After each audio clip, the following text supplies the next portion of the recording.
One shot series में आप सभी का स्वागत है। आज के लेक्चर में हम क्लास 11 मैथमेटिक्स के चैप्टर 1 यानी सेट्स के सारे कॉन्सेप्ट्स एज पर एनसीईआरटी, उसके बाद ट्रिक्स, उसके बाद फॉर्मूले लिस्ट जो बहुत ही इंपॉर्टेंट है फॉर रिवीजन, और वो हो जाने के बाद हम करेंगे सारे PYQs जो आपके airport authority of India previous year papers में पूछे गए हैं। ठीक है, तो इस तरीके से ये पूरा डेप्थ में वन शॉट सीरीज़ है। ये कर जाने के बाद आपको इस चैप्टर में फुल मार्क्स मिल जाएंगे। और अगर आपको ये लेक्चर्स पसंद आ रहे हैं, आपको सारे चैप्टर्स करने हैं, तो उस केस में आप डाउनलोड कीजिएगा Shrenik Jain study simplified app की लिंक्स मैंने कमेंट सेक्शन में दी है। साथ ही साथ वेबसाइट की भी लिंक दी है ताकि आप बड़े स्क्रीन में ये लेक्चर्स देख सको। विजिट करना है आपको AAI ATC JEE operation 2026 exam course. Click करना है कंटेंट सेक्शन में, क्लिक करना है JEE ऑपरेशंस का फोल्डर, क्लिक करना है लेक्चर्स एंड नोट्स। ठीक है, तो आप देख रहे हो इस मैथ्स फोल्डर का paid lecture class 11 maths chapter 1 जो कि 1.6 आवर्स का है। वैसे ही चैप्टर 2 चैप्टर 3 पूरा कंप्लीटेड है अप टिल चैप्टर 14। ये क्लास 11 मैथ्स है और ये हो जाने के बाद आप शुरुआत कर सकते हो क्लास 12 मैथमेटिक्स इसी स्टाइल से। ठीक है, तो स्टाइल वही रहेगी, कॉन्सेप्ट एज पर एनसीईआरटी, फिर ट्रिक्स, फिर फॉर्मूले लिस्ट एंड सारे PYQs। ठीक है, now enjoy the one shot series. Welcome to chapter 1 sets. तो चलिए सबसे पहले सिलेबस को देखते हैं एज पर एनसीईआरटी। 1.1 इंट्रोडक्शन, जहाँ पर हम पढ़ेंगे कि रियल लाइफ के अंदर सेट्स का इस्तेमाल कहाँ पर होता है। फिर हम बढ़ेंगे आगे, सेट्स का जो बेसिक डेफिनेशन है, कॉन्सेप्ट है, रिप्रेजेंटेशन है, उनको देखेंगे। फिर आगे हम डिफरेंट टाइप्स ऑफ सेट्स को पढ़ेंगे। फिर वेन डायग्राम को जानेंगे, बहुत ही important concept. Then operation on sets and complement of set. इस तरीके से हमारा सिलेबस हो जाएगा ख़त्म। याद रखना ये चैप्टर बहुत ज़्यादा इंपॉर्टेंट है क्योंकि यही बेसिक बिल्डिंग ब्लॉक है फॉर दी अपकमिंग चैप्टर्स। ठीक है, तो चलिए अब लेक्चर की शुरुआत करते हैं with the very first topic, introduction. अब मान लो मेरे पास एक ऑब्जेक्ट है, ये रहा। क्या है ये? आप कहोगे सर ये है पेन। अब ये जब आपने कहा पेन तो ये कैसे रिप्रेजेंट किया? सर लेटर्स की मदद से PEN बन जाता है पेन। तो याद रखना एक ऑब्जेक्ट नेम को अगर रिप्रेजेंट करना है तो मुझे लेटर्स की मदद लगती है। सिमिलरली सेट्स का कॉन्सेप्ट ये क्यों नेसेसरी है? क्योंकि इसकी मदद से आप रिप्रेजेंट कर सकते हो ज्योमेट्री के वो ट्रिग्नोमेट्री एंगल्स। अगर बहुत सारे एंगल्स हो गए तो सेट की मदद से उसको आप अच्छी तरीके से रिप्रेजेंट कर सकते हो। सीक्वेंसेस एंड सीरीज़ के अंदर लंबा सीक्वेंस है, उसको छोटे में लिखना हो, सेट्स के कॉन्सेप्ट की मदद से कर सकते हो। प्रोबेबिलिटी के अंदर जो वेन डायग्राम के क्वेश्चंस है, सेट्स की मदद से सॉल्व कर सकते हो। तो जैसे ऑब्जेक्ट नेम रिप्रेजेंट करने के लिए लेटर्स है, वैसे ही बहुत सारे चैप्टर्स के अंदर हमें सेट्स के कॉन्सेप्ट नीडेड है। अब ये सेट होता क्या है, उसका जो फॉर्मेट है वो क्या है, मैथमेटिकल नोटेशंस क्या है, ये सब अगर आपको जानना है then it would be explained in the next video। आज के लिए बस इतना ही है। Welcome to 1.2 sets and the representation. सबसे पहला सवाल, what is the definition of set? ये समझने के लिए एक एग्जांपल काफ़ी है। मान लो मैंने आपसे पूछा tell me different types of fruits, तो आप फटाफट से आंसर करोगे apple, pineapple, lychee, mango, banana, oranges, so on and so forth. पर आपने नोट किया कि आपने ओनियन टोमेटो नहीं कहा। पता है क्यों? क्योंकि वो वेजिटेबल्स है सर जी, वो फ्रूट्स नहीं है। सो set is well defined collection of object. कोई रैंडम नहीं है, वेल डिफाइंड, फोकस, कंडीशन के साथ, well defined collection of object. तो मुझे लगता है ये सिनारियो जो मैंने आपको जनरेट करके दिया कि फ्रूट्स के नाम बताओ, ये जो पूरी कहानी है यही सेट है। ऊपर से एक नोट कीजिएगा, ये जो आपने लिस्ट मेरे को दिया ना फ्रूट्स का, मैंगो, एप्पल, पाइनएप्पल, लीची, oranges, so on and so fourth, इसी को हम कहते हैं एलिमेंट्स ऑफ दी सेट। ठीक है, अब आते हैं मैथ्स पर। Example 1, odd natural number less than 10 बताइए। तो यहाँ पर आप देख सकते हो दैट नेचुरल नंबर तो बहुत सारे हैं, बट फिर उन्होंने कंडीशन लगाया क्योंकि सेट क्या होता है? Well defined collection of object. Condition क्या है? ऑड नेचुरल नंबर होना चाहिए और लेस देन 10 होना चाहिए। इसलिए जो एलिमेंट्स बनेंगे वो रहेंगे 1, उसके बाद 3, 5, 7, 9। ये है मेरे एलिमेंट्स ऑफ दी सेट। 9 के ऊपर ऑड नेचुरल नंबर मिलेंगे पर फिर वो लेस देन 10 थोड़ी ना रहेंगे। जैसे 11 हो गया, ऑड नेचुरल नंबर है पर लेस देन 10 नहीं है, तो उनको कंसीडर नहीं करेंगे। जो मेरे एलिमेंट्स है वो इतने सारे ही है, तो सारे के सारे एलिमेंट्स आपको लिखने हैं। आते हैं दूसरे एग्जाम्पल पर, वॉवेल्स इन इंग्लिश अल्फ़ाबेट। अब अल्फ़ाबेट A to Z बहुत सारे, फिर उन्होंने लगाया कंडीशन, वॉवेल्स चाहिए उनको, तो आंसर क्या होगा, AEIOU, this are the elements of my set. Easy.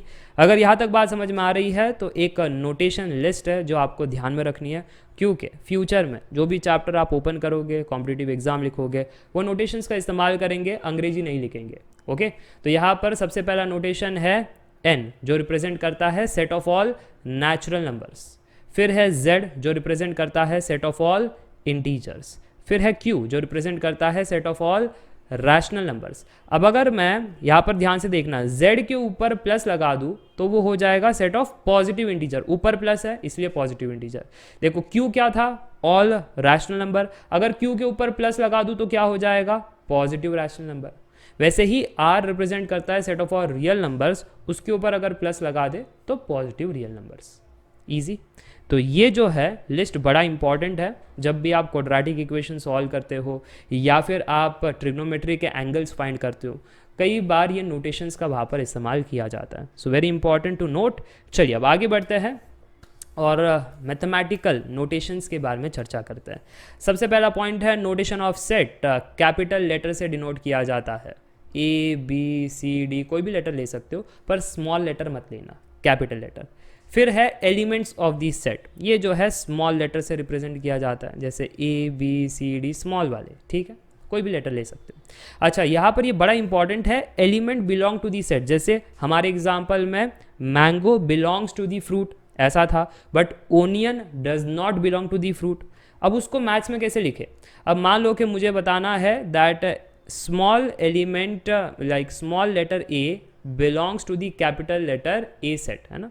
तो अगर मुझे को ये रिप्रेजेंट करना है मैथ्स में तो मैं कहूँगा A एप्साइलन कैपिटल A, ठीक है। ध्यान से देखना, जो बिलोंग टू है वो एप्साइलन सिंबल से रिप्रेजेंट किया जाता है, ठीक है। So element belong to set, हमने यहाँ पर for an example small a belongs to capital A दिया, ठीक है। जैसे मैंने एक और कहा था that onion does not belong to fruit, अगर ऐसा आ गया, मान लो B जो है वो ओनियन है और A जो है वो फ्रूट है, so B does not belong to A, वो रिप्रेजेंट करना है, देन B एप्साइलन के ऊपर स्लैश लगा दो और A लिखो, ये रिप्रेजेंट करता है that B does not belong to A।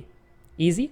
चलिए अब आगे बढ़ते हैं और जो सेट के दो स्टैंडर्ड रिप्रेजेंटेशन फॉर्मेट है उसको देखते हैं। सबसे पहला फॉर्मेट इजी वाला है, रोस्टर या टैबुलर फॉर्म। इसको ध्यान से देखना कि यहाँ पर कंडीशन क्या है, नेचुरल नंबर होना चाहिए and x should be greater than 3 and less than 10। तो आपको पता है कि क्या क्या एलिमेंट्स हो गए, 4, 5, 6, 7, 8, 9 ये एलिमेंट्स हो गए। पर अगर आप रोस्टर या टैबुलर फॉर्म में उसको लिखना चाहते हो तो यहाँ पर कंडीशन ये है कि ओपन करली ब्रैकेट क्लोज्ड करली ब्रैकेट लगाना है, अब उसके अंदर वो एलिमेंट्स लिखना है। क्या क्या एलिमेंट्स थे, 4, 5, 6, 7, 8, 9। यही है आपका रोस्टर या टैबुलर फॉर्म, बहुत ही ईजी है। अब आगे बढ़ते हैं, वॉवेल्स इन इंग्लिश, आपको पता आंसर क्या है, AEIOU, ठीक है। पर अगर रोस्टर फॉर्म में लिखना है तो करली ब्रैकेट ओपन करली ब्रैकेट क्लोज, उसके अंदर लिखो AEIOU, जितने भी एलिमेंट्स है उस करली ब्रैकेट्स के अंदर लिखना है। ये है आपका रोस्टर फॉर्म। तो सर जी वो दूसरा टाइप क्या है, दूसरा टाइप है set builder form. Set builder form जो है उसके अंदर ऐसे जो एलिमेंट्स के नंबर्स है ना वो नहीं लिखने होते हैं, ठीक है।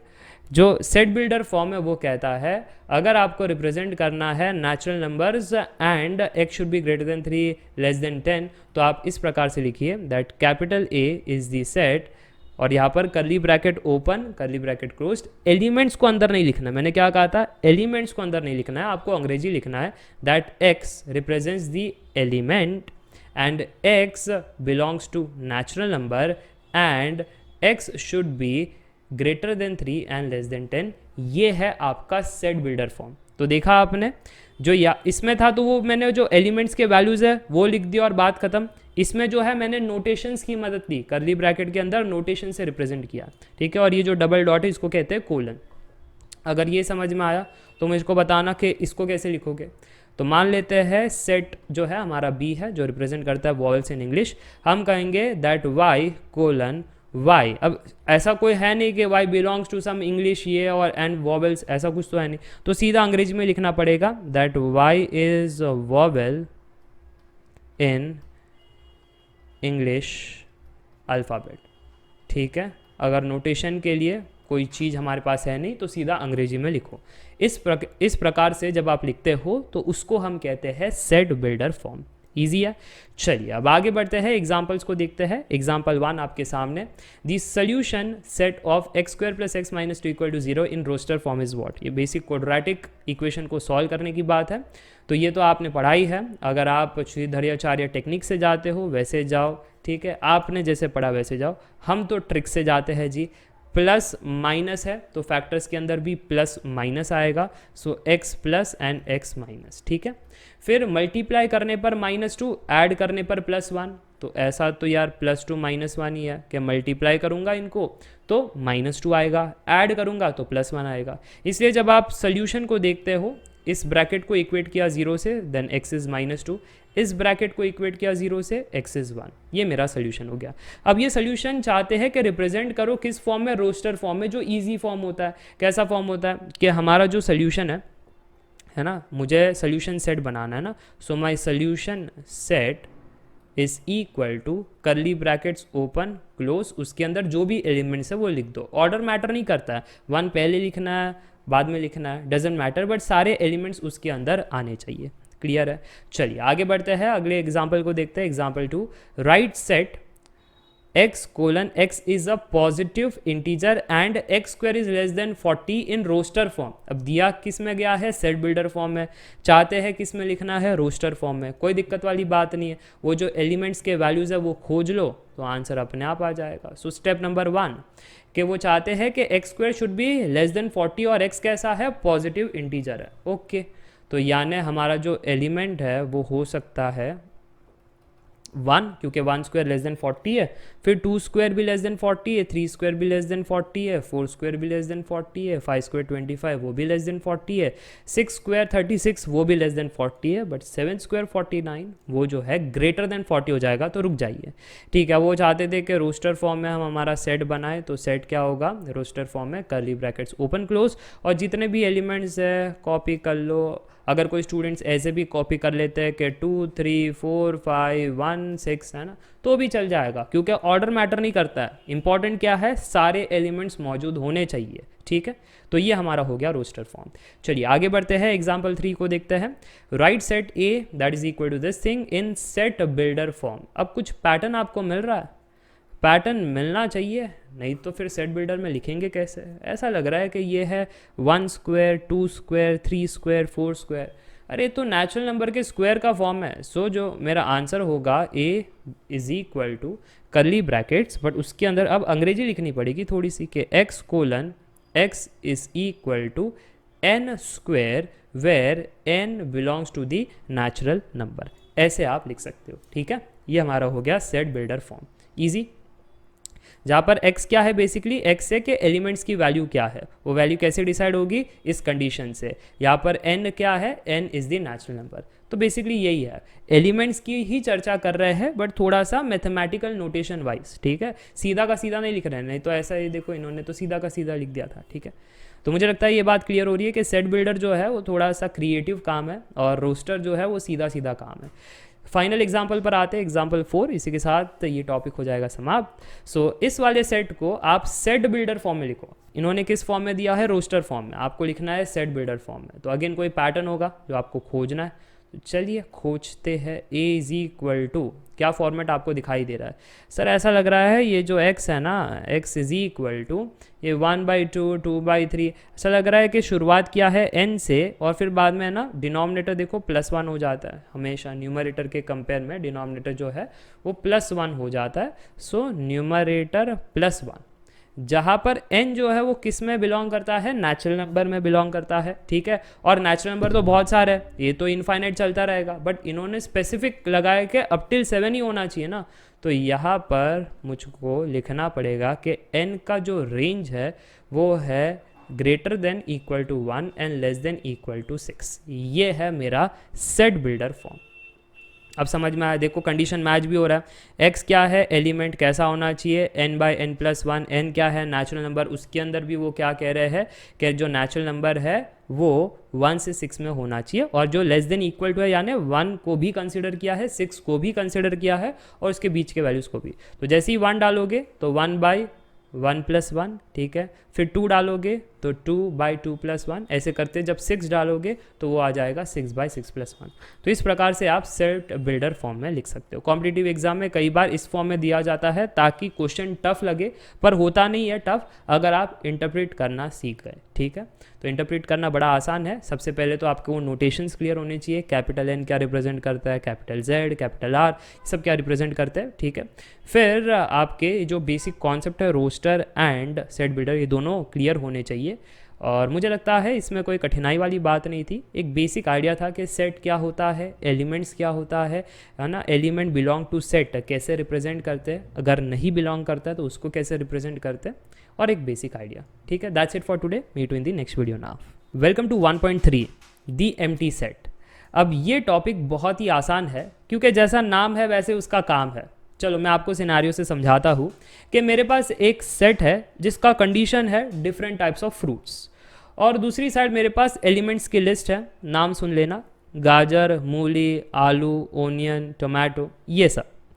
अब मैं आपसे जानना चाहता हूँ कि इन लिस्ट में से ये जो मैंने आपको एलिमेंट्स दिए हैं, कौन सा एलिमेंट इस सेट के अंदर मैं पुट कर सकता हूँ। आप कहोगे बड़ी नाइंसाफ़ी है, यहाँ पर सेट का कंडीशन है फ्रूट्स, लिस्ट दिया है आपने वेजिटेबल्स का, तो कैसे आ पाएगा सर जी, एक भी एलिमेंट नहीं आ पाएगा, एक भी नहीं आ पाएगा। तो बस ऐसे ही सेट को हम क्या कहते हैं, विदाउट एनी एलिमेंट वाला सेट, ये एम्प्टी सेट है, यही डेफिनेशन है। A set which does not contain any element is called empty set. अब एम्प्टी सेट के डिफरेंट नेम, नल सेट क्योंकि नल एलिमेंट है, वॉइड सेट क्योंकि कोई भी नहीं है ना, खाली जगह है ना, हमारे जीवन में सर कोई संबंध नहीं है ना, वॉइड है ना, एक खालीपन है अंदर, बस जैसे आप रिलेशनशिप्स में कहते हो, अब उसको मैथ्स में लगा लो, एम्प्टी सेट। चलिए अब आते हैं सिंबल पर, कैसे मैथ्स में इसको सिंबल दिया गया है एम्प्टी, नल या वॉइड को, ठीक है। एक है फाई का सिंबल, दूसरा है बस ब्रैकेट जो है ओपन एंड क्लोज ऐसे लिख दो, एक भी एलिमेंट अंदर मत रखो, ये है एम्प्टी सेट। अब एग्जाम्पल आप देख सकते हो, example first example a is equal to x colon x is greater than 1 less than 2, x is a natural number, कोई पॉसिबिलिटी है ना। अगर 3 होता ना यहाँ पर 3, तो मैं कहता x इज इक्वल टू 2, एक पॉसिबिलिटी है, वो नल सेट नहीं हुआ, मेरा जो a है उसके अंदर एक एलिमेंट तो एटलीस्ट है, पर क्योंकि आपने 2 रखा अब एक भी एलिमेंट नहीं है, therefore a is equal to 5, null set है ना, ऐसे लिखो, या फिर a is equal to this thing कि 0 एलिमेंट। सिमिलरली यहाँ पर आप चेक करो, b is equal to x colon x square is equal to 4, x is odd, कैसे हो सकता है, ऑड रखने पर ये इक्वेशन कैसे सेटिस्फाई हो सकता है। अगर आप ये हटा देते तो एटलीस्ट हम कहते हैं x इज इक्वल टू 2 और -2, एटलीस्ट हमारे पास आंसर होता, एलिमेंट्स होते हमारे पास, हम कहते हैं that b is equal to 2, -2 है ना, ये हमारा रोस्टर फॉर्म। पर सर जी क्योंकि आपने यहाँ पर एक्सिस और लगा दिया, अब यहाँ पर कोई भी एलिमेंट नहीं आ पा रहा है, therefore B is empty set कहो या ऐसे लगा दो या 5 कहो, डन एंड डस्टेड। तो मुझे लगता है ये टॉपिक आपको समझ में आ चुका है, the empty set. That's it for today. Welcome to 1.4 finite and infinite set. बहुत ही आसान टॉपिक है क्योंकि जैसा नाम है अगेन वैसा ही काम है। फाइनाइट यानी चीज़ों को आप काउंट कर सकते हो, काउंटेबल है, डेफिनाइट है, और इनफाइनाइट यानी अनकाउंटेबल है, गिन ही नहीं सकते। ओके, फॉर एन एग्जाम्पल अगर मैं आपसे कहूँ कि मेरे पास एलिमेंट्स है 1 2 3, इस सेट में बस 3 ही एलिमेंट है, तो आप क्या काउंट कर सकते हो 1 2 3, हाँ, तो ये है एक फाइनाइट सेट क्योंकि काउंटेबल एलिमेंट्स है। वही अगर मैं आपसे ये कहूँ कि मेरे पास है एक एलिमेंट x जो कहता है x belongs to the natural number, sir ढेरों नेचुरल नंबर है, मैं तो काउंट ही नहीं कर सकता, अनकाउंटेबल है, so this is infinite set. Easy. चलिए अब नोटेशन पर आते हैं, कुछ बातों पर आते हैं। सबसे पहला नोट कि यहाँ पर आपको डाउट होगा कि सर जी अभी अभी हमने एम्प्टी सेट के बारे में पढ़ा, सो एम्प्टी सेट फाइनाइट सेट है या इनफाइनाइट सेट। आप ही देखो, एम्प्टी यानी 0 एलिमेंट, एक डेफिनाइट है ना चीज़ है कि हाँ 0 एलिमेंट है, उसके अंदर कुछ है ही नहीं, सो ये क्या है, डेफिनाइट यानी एक फाइनाइट सेट है। ठीक है, this is a finite set. अब दूसरा, अब आप कहोगे कि सर आपने कहा इनफाइनाइट सेट, ये देखो ये आपने सेट बिल्डर फॉर्म में कहा, अगर मुझे रोस्टर फॉर्म में लिखना हो तो कैसे लिखूँ मैं इनफाइनाइट सेट को? क्या रोस्टर फॉर्म में लिखा जा सकता है infinite set in roster form? बहुत ही इंपॉर्टेंट नोटेशन है, ध्यान से देखना। यस आप लिख सकते हो। फॉर एन एग्जाम्पल कि मेरे पास है a इज इक्वल टू, जैसे प्रीवियस वाला एग्जाम्पल ही ले लेते हैं, x belongs to natural number, so 1 2 3 4 5 so on and so forth. तो कई बार क्या करते हैं, ऐसे डॉट डॉट डॉट लिखते हैं। एक्चुअली 3 डॉट इनफ है, अगर ज़्यादा भी डॉट लगा लो तो कोई दिक्कत वाली बात नहीं है, बट एटलीस्ट 3 डॉट होने चाहिए, जो रिप्रेजेंट करता है कि ये जो नंबर है वो आगे चलता जा रहा है, चलता जा रहा है, रुक नहीं रहा है, इसके अंदर इनफाइनाइट एलिमेंट्स मौजूद है। सर जी कई बार ऐसा भी तो होता है ना कि हम रियल एक्सिस पर है तो नेगेटिव वैल्यूज़ भी है, पॉजिटिव भी है, तो उसको कैसे लिखें? हाँ, तो वैसे भी लिख सकते हो कि आप ये कहो कि 0 के बाद तो 1 2 3 और ये चलता रहेगा, सो 3 डॉट ये रिप्रेजेंट करता है दैट आगे कहानी 4 5 6 सो ऑन एंड सो फोर्थ। पर जो पीछे की कहानी है वो कैसे रिप्रेजेंट करे? तो देखो 0 के पहले -1, उसके पहले -2, उसके पहले से -3 -4, तो डॉट लगा दो यहाँ पर, जो रिप्रेजेंट करेगा -3 -4 -5 so on and so fourth up till -infinity. Easy. तो ये है नोटेशन वाला पार्ट कि फाइनाइट सेट के अंदर तो कोई दिक्कत नहीं है। इनफाइनाइट सेट जो अनकाउंटेबल होता है उसको सेट बिल्डर फॉर्म में तो आसानी से लिखा जा सकता है, पर अगर रोस्टर फॉर्म में लिखना हो तो डॉट्स की मदद से लिख सकते हैं। और एम्प्टी सेट क्या होता है? Finite set, very important for competitive exam. चलिए, अगर आप कॉन्सेप्ट समझ चुके हो तो अब एग्जाम्पल्स पर आते हैं। W मेरा एक सेट है जो रिप्रेजेंट करता है x is days of week. तो ये W सेट कैसा है? क्या ये फाइनाइट है या इनफाइनाइट है? सर डेज ऑफ वीक ये तो काउंटेबल चीज़ है, अगर ये काउंटेबल चीज़ है तो W कैसा हो गया? ये हो गया हमारा फाइनाइट सेट। ठीक है, अच्छा इसको बताना x is points on line. अरे सर जी लाइन जो है इस प्रकार से, इसमें तो ढेरों पॉइंट्स है ना, इसमें तो काउंट ही नहीं कर सकते, काउंट नहीं कर सकते, अनकाउंटेबल इनफाइनाइट सेट। इसको देखो x belongs to n where x is odd. अब आप कहोगे अरे सर ये तो काउंटेबल हो गया है ना, सिर्फ n होता तो यहाँ तक तो प्रीवियस इसमें देखा है, ये क्या है? इनफाइनाइट सेट है ना। अब शायद काउंटेबल है, देखो 1 3 5 7, अरे तो करते जाओ 1 3 5 7 9 11 13 15 17 सो ऑन एंड सो फोर्थ, ये भी तो कहानी चलती रहेगी। अनकाउंटेबल ये भी तो बनेगा, अगर ये भी तो अनकाउंटेबल बनेगा तो ये कैसा है? ये इनफाइनाइट सेट है। ठीक है, अच्छा आखिरी पर आते हैं। b is equal to x belongs to n and x-1 into x-2 equal to 0। Easy है, तो यहाँ पर ये क्या होगा? इसको सॉल्व करने के बाद x is 1,2 and yes it is natural number. तो हमारा जो अगर रोस्टर फॉर्म में कहे तो एलिमेंट्स क्या है? 1,2। तो ये डेफिनाइट काउंटेबल है, इसलिए हम कहेंगे ये है फाइनाइट सेट। ईजी, क्या नोटेशन समझ में आ गए? बस इतना ही है इस वाले टॉपिक में। This was 1.4। Welcome to 1.5 equal set. सबसे पहला सवाल, डेफिनेशन ऑफ इक्वल सेट क्या है? अगर आपके पास दो सेट है और दोनों सेट में एग्जैक्टली सेम एलिमेंट्स है, उन सेट्स को हम कहते हैं इक्वल सेट। सिंपल भाषा में भेदभाव नहीं होना चाहिए। अगर सेट ए के पास ऐसा एलिमेंट है जो बी के पास नहीं है तो not equal set. Similarly set B के पास एक ऐसा एलिमेंट है जो ए के पास नहीं है तो नॉट इक्वल सेट। दोनों के पास कॉमन एलिमेंट्स है, सेम टू सेम है, then they are equal set. ठीक है, चल अब यहाँ पर एग्जाम्पल्स की बारी। एग्जाम्पल 1 आपके सामने, बताओ जरा A and B equal set है या नहीं?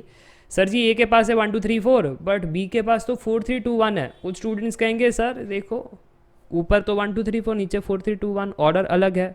अरे तो प्रीवियस लेक्चर में भूल गए क्या? क्या कहा था कि सेट्स के अंदर ऑर्डर मैटर नहीं करता है, एलिमेंट्स की वैल्यू ही पर्याप्त है।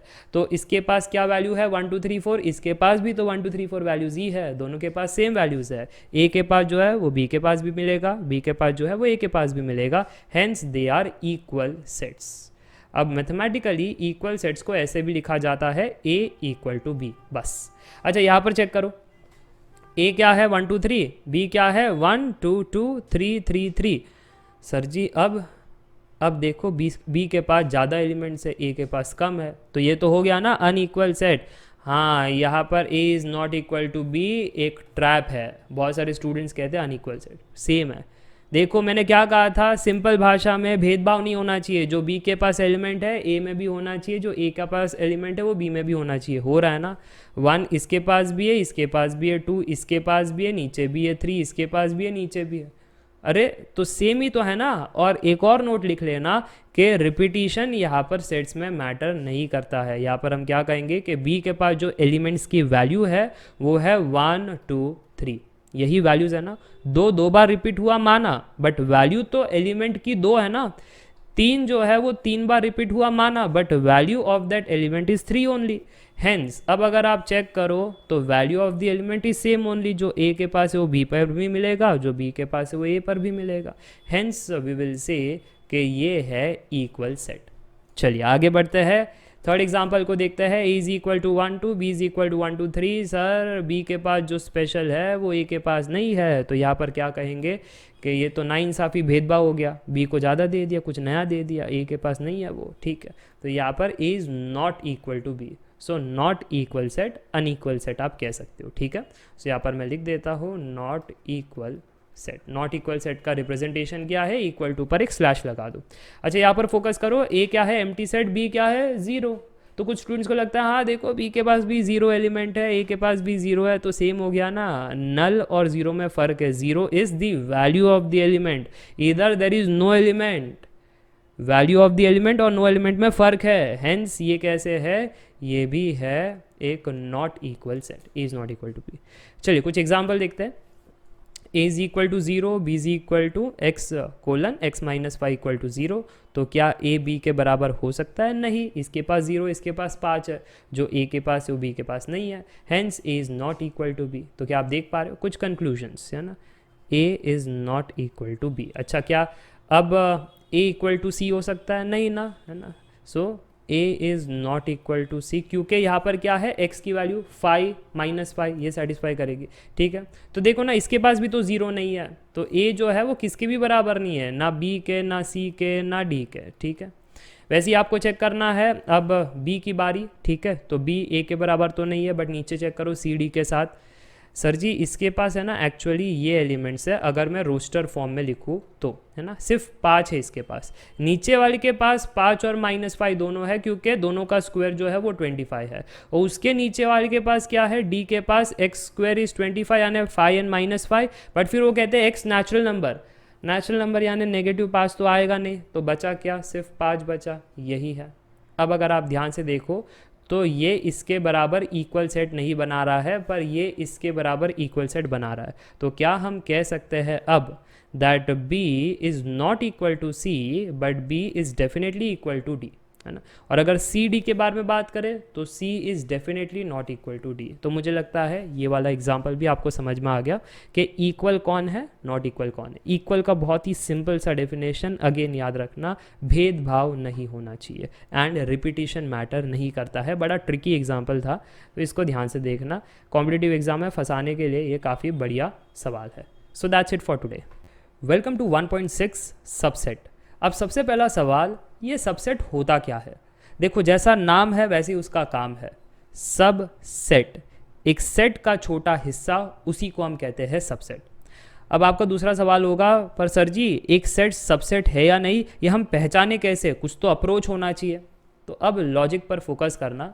मान लो मेरे पास एक सेट ए है, दूसरा सेट बी है। अगर सेट ए के सारे एलिमेंट हमको सेट बी में दिखाई दे, सारे के सारे एलिमेंट, तो उस केस में A is the subset of B. अब दूसरा सवाल, सर जी अगर कुछ एलिमेंट ना दिखाई दे तो, है ना, सेट ए के कुछ एलिमेंट बी में मौजूद ना हो, तो उस केस में set A is not the subset of B. और वैसे ही वाइसा वर्सा भी आप देख सकते हो, अगर B के सारे एलिमेंट A के अंदर मौजूद हो then B is subset of A। अगर B का कुछ एलिमेंट A में ना दिखाई पड़े then B is not the subset of A। Easy logic, easy approach, समझ में आ गई बात। अगर बात समझ में आ गई तो अब एक और चीज़, सबसेट का कोई सिंबल है, यस, सबसेट का जो सिंबल है वो इस प्रकार से सी शेप में हम लिखते हैं, ठीक है, ये इसका सिंबल है। तो मेरे को ये बताना इस एग्जांपल में क्या ए सबसेट ऑफ बी है, दूसरा सवाल क्या बी सबसेट ऑफ ए है। सर आपने कहा था सबसेट में कि अगर ए के सारे एलिमेंट हमको बी में दिखाई दे then A is the subset of B. Sir ऐसा हो रहा है, ए के पास 1 3 एलिमेंट है, बी के पास है ना जो एलिमेंट है 1 3 5, तो ए का सारा एलिमेंट हमको बी में दिखाई पड़ रहा है, therefore A is subset of B. But B के सारे एलिमेंट ए के अंदर मौजूद नहीं है, जैसे ये जो 5 है वो हमको ए के अंदर नहीं दिखाई दे रहा। और जब ऐसा हो जाए तो मैंने क्या कहा था, B is not the subset of A. ये जो नॉट दी सबसेट है तो सबसेट लिखो और उस पर एक स्लैश लगा दो, तो ये इंडिकेट करता है B is not the subset of A. ठीक है, चलो अगर ये बात क्लियर हो गई तो आप नोट पर जा सकते हैं। सबसे पहला note, A is subset of B. अगर ये दिया गया हो तो इससे क्या पता चलता है कि ए के सारे एलिमेंट बी में है। ठीक है, अच्छा एग्जामिनर है ना इसको थोड़ा सा ट्विस्ट करके भी कह सकते हैं, जैसे एक एलिमेंट ए है which belongs to set A. अब क्योंकि आपने कहा है that A is subset of B, तो यही एलिमेंट हमको बी में भी दिखाई देना चाहिए। So then it implies A belongs to set B. और ये जो सिंबल है ये वही है इम्प्लाई का सिंबल। क्या है ये, अगर एग्जामिनर इसको ऐसा दे दे, ऐसा 2 लाइन खींचे पैरेलल और ऐसे एरो बना दे, so it basically represent implies. और ये इम्प्लाइज कब होगा, जब ए सबसेट ऑफ बी है तब ये कंडीशन आएगी, अगर ये ना हो तो ये भी नहीं होगा। ठीक है, तो ये था पहला पॉइंट कि ये सिंबल जो है वो इम्प्लाइज रिप्रेजेंट करता है, ये है ए सबसेट ऑफ बी, यानी अगर सेट ए के पास एक एलिमेंट है तो वो सेट बी के अंदर भी मौजूद होगा, जो बड़ा बेसिक है, बड़ा नॉर्मल है। ये जो सेकंड नोट है ना ये बड़ा इंपॉर्टेंट है, ध्यान से देखना। A is subset of B and B is subset of A, यानी ए के सारे एलिमेंट बी में मौजूद है और बी के भी के सारे एलिमेंट ए में मौजूद है। क्या ऐसा हो सकता है सर जी? हो सकता है, पर कब, जब दोनों इक्वल सेट हो। ठीक है, सो ए इक्वल टू बी जब ऐसा हो तो ये हम कह सकते हैं, या फिर ये हो तो हम ये कह सकते हो। तो आप देख सकते हो डबल इम्प्लीकेशन है, अगर LHS हो तो हम RHS कह सकते हैं और अगर RHS हो तो हम ये LHS कह सकते हैं। उसके लिए हमने क्या दिया है, ये सिंबल दिया है, और ये सिंबल का मीनिंग क्या है, इफ़ एंड ओनली इफ़। ठीक है, ये अगर है then if and only if जब ये होगा, सिमिलरली जब ये है तो ये होगा। ठीक है, मुझे लगता है ये बात भी क्लियर है, डबल इम्प्लीकेशन की बातें हैं और डबल इम्प्लीकेशन का सिंबल इस प्रकार से दिया गया है। चलिए अब थर्ड पॉइंट पर आते हैं। थर्ड पॉइंट है ए इज सबसेट ऑफ ए। मैं खुद का सबसेट हूँ, जो बड़ा नॉर्मल है ना कि ए का सारा एलिमेंट ए के अंदर मौजूद है। Yes, therefore every set is subset of itself. और जो नेक्स्ट नोट है वो है phi is subset of A. Yes, empty set is subset of every set. ये बड़ा इंपॉर्टेंट है, ये कॉम्पिटिटिव एग्जाम में ज़रूर पूछा जाता है। ठीक है, तो यहाँ पर मैं स्टार मार्क कर रहा हूँ that empty set is definitely subset of every set. चलिए आगे बढ़ते हैं, फोर्थ पॉइंट को देखते हैं। If A is subset of B and A is not equal to B, तो बड़ा इंपॉर्टेंट है, वर्ड्स को ध्यान से देखना। तो इस केस में ए को हम कहेंगे proper subset of B and B को कहेंगे हम सुपर सेट ऑफ ए। ठीक है, जैसे ये एग्जाम्पल था 1 2 1 2 3, तो यहाँ पर ए के सारे एलिमेंट बी में है पर ए बी के बराबर नहीं है, तो इस केस में ए कैसा होगा, प्रॉपर सबसेट ऑफ बी है और बी कैसा है, सुपर सेट है। नहीं तो अगर मान लो मैंने ये चीज़ ये 3 को निकाल दिया तो अभी भी A is the subset of B, but यहाँ पर ए इक्वल टू बी हो गया, तो ये तो इक्वल सेट हो गए, है ना, ये तो इक्वल सेट हो गए कि ए सबसेट ऑफ बी कह सकते हो या बी सबसेट ऑफ ए कह सकते हो। इसमें कोई सुपर सेट वाली कहानी नहीं है। ठीक है, अगर आपको सुपर सेट वाली कहानी चाहिए तो ये वाली कंडीशन होनी ज़रूरी है। ओके, चलिए अब आगे बढ़ते हैं, फिफ्थ पॉइंट को समझते हैं that if set A has only 1 element then it is known as a singleton set. जैसा काम है वैसा ही नाम है ना। क्या काम है कि अगर सेट के पास एक ही एलिमेंट है, सिंगल एलिमेंट, तो singleton set. For an example A is equal to A, या फिर आप ऐसा कह लो कि मेरे पास है ए इज इक्वल टू एलिमेंट 1, या फिर एक सेट है जिसके पास है एलिमेंट 0। ठीक है, एक अगर एलिमेंट हो तो वो एक सिंगल टन सेट है। ये बस टर्मिनोलॉजी है जो आपको पता होनी चाहिए। चलिए अब एक ट्रिकी क्वेश्चन है आपके लिए, ट्राई करो, वीडियो को पॉज कीजिए, इस क्वेश्चन को ट्राई कीजिए, फिर सोल्यूशन को देखना। क्वेश्चन को ध्यान से पढ़ना। Let A B C B 3 sets if A belongs to B and B is subset of C, is it true that A is subset of C? तो बहुत सारे स्टूडेंट्स कहेंगे सर ये तो आसान क्वेश्चन है। Yes, definitely A is subset of सी।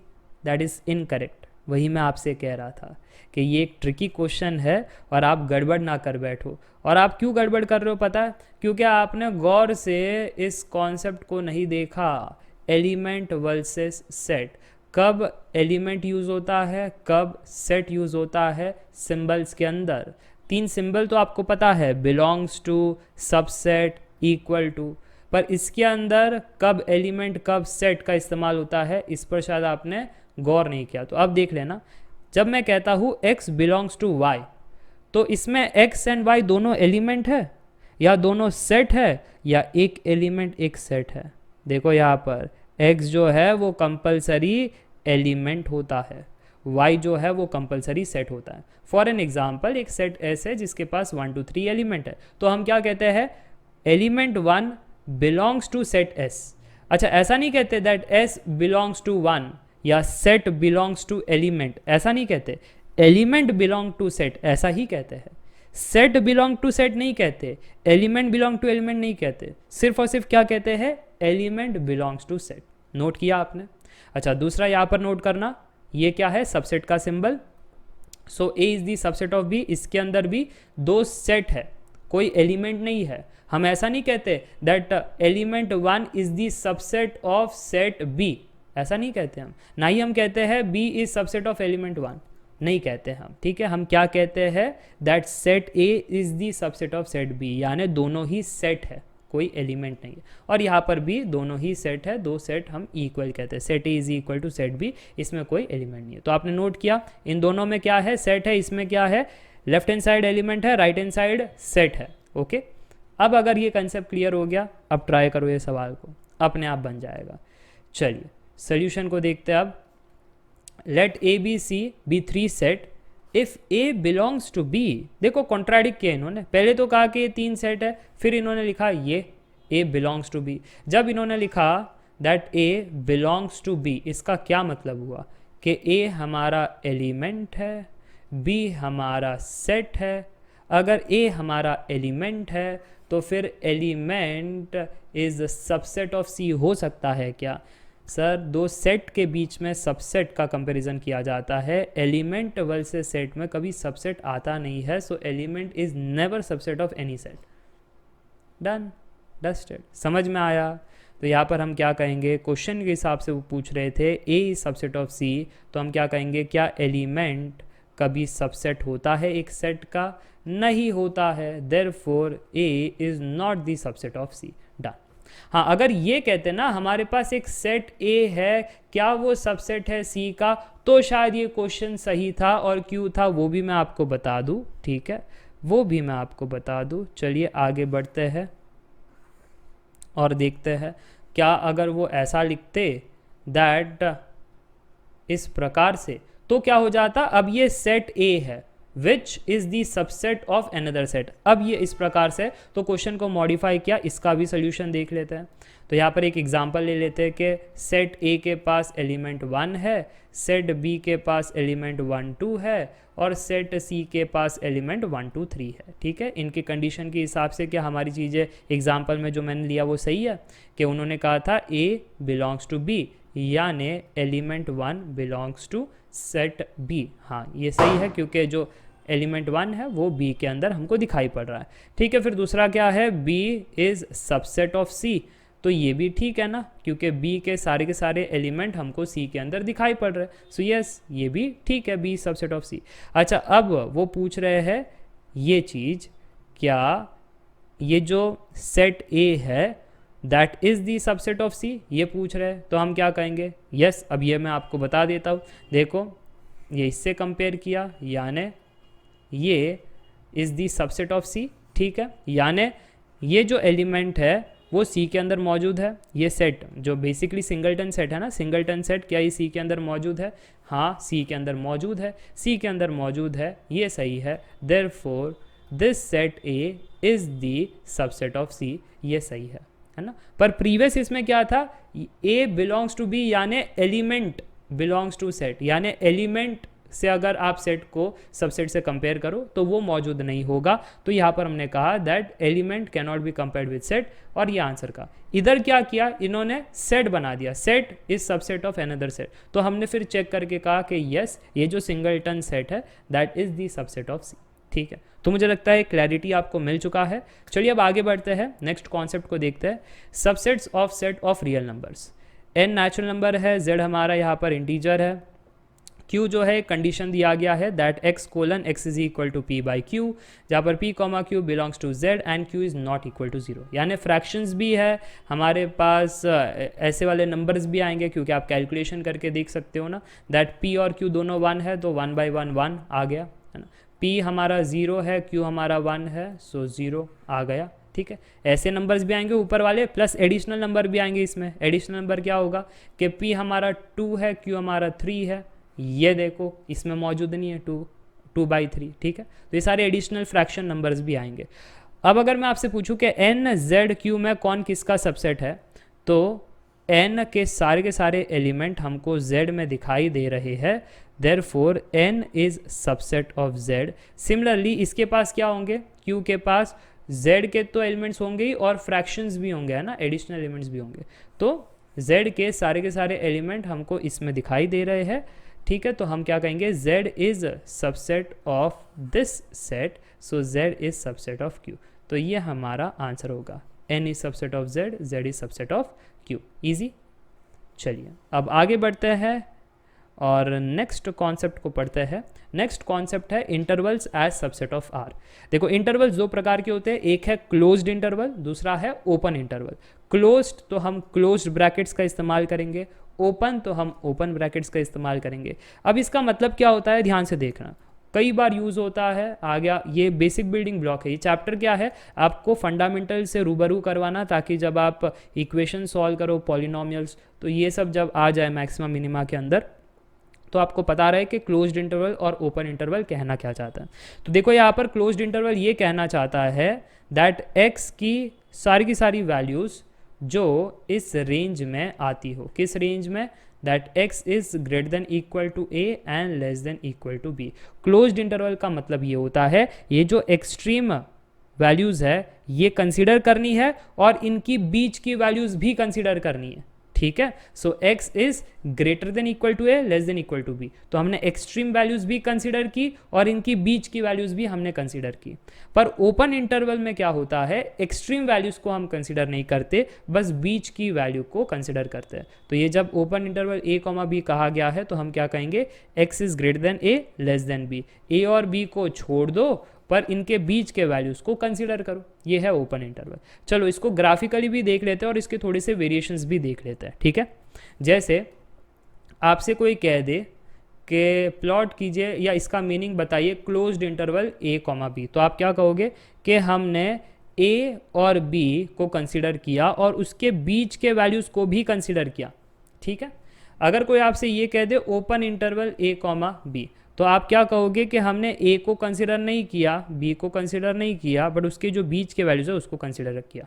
जब नहीं किया ना तो ऐसे मैं गोल बनाऊंगा, जब कंसिडर किया है तो मैं वो गोल को शेड कर लूँगा। ठीक है, जिससे आपको समझ में आ जाए कि इसमें वो वैल्यू कंसिडर है, इसमें वो वैल्यू कंसिडर नहीं है। ठीक है, चलो अब अगर मैं आपसे ये पूछूँ कि इसका वैल्यू बताना, तो इसमें क्या होगा, open interval a closed interval b, यानी b को तो कंसीडर किया है पर a को कंसीडर नहीं किया, उसके बीच के वैल्यूज़ को हमने कंसीडर किया है। अच्छा, अगर आपसे कोई ये कह दे closed interval a open interval b, यानी a को कंसीडर किया है, b को ओपन है इसलिए कंसीडर नहीं किया है और उसके बीच के वैल्यूज़ को हमने कंसीडर किया है।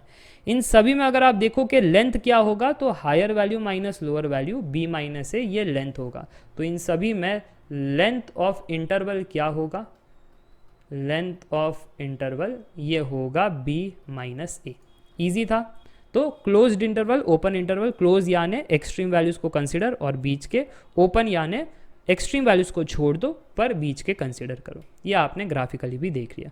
चलिए अब एक नोट है जो लास्ट पॉइंट है इस वीडियो का, ध्यान से देखना। इन्फिनिटी, ये क्या होता है, इन्फिनिटी एक सिंबल है, कोई नंबर तो नहीं है। आइडिया हमको पता है कि बहुत बड़ी वैल्यू है, पर स्पेसिफिक कोई बड़ी वैल्यू बता सकते हो कि ट्रिलियन है या बिलियन है या कोई ऐसी स्पेसिफिक नंबर वैल्यू 10000 समथिंग, नहीं सर, बहुत बड़ी वैल्यू है जिसका नंबर हमें नहीं पता, इसलिए हमने सिंबल दिया है इन्फिनिटी.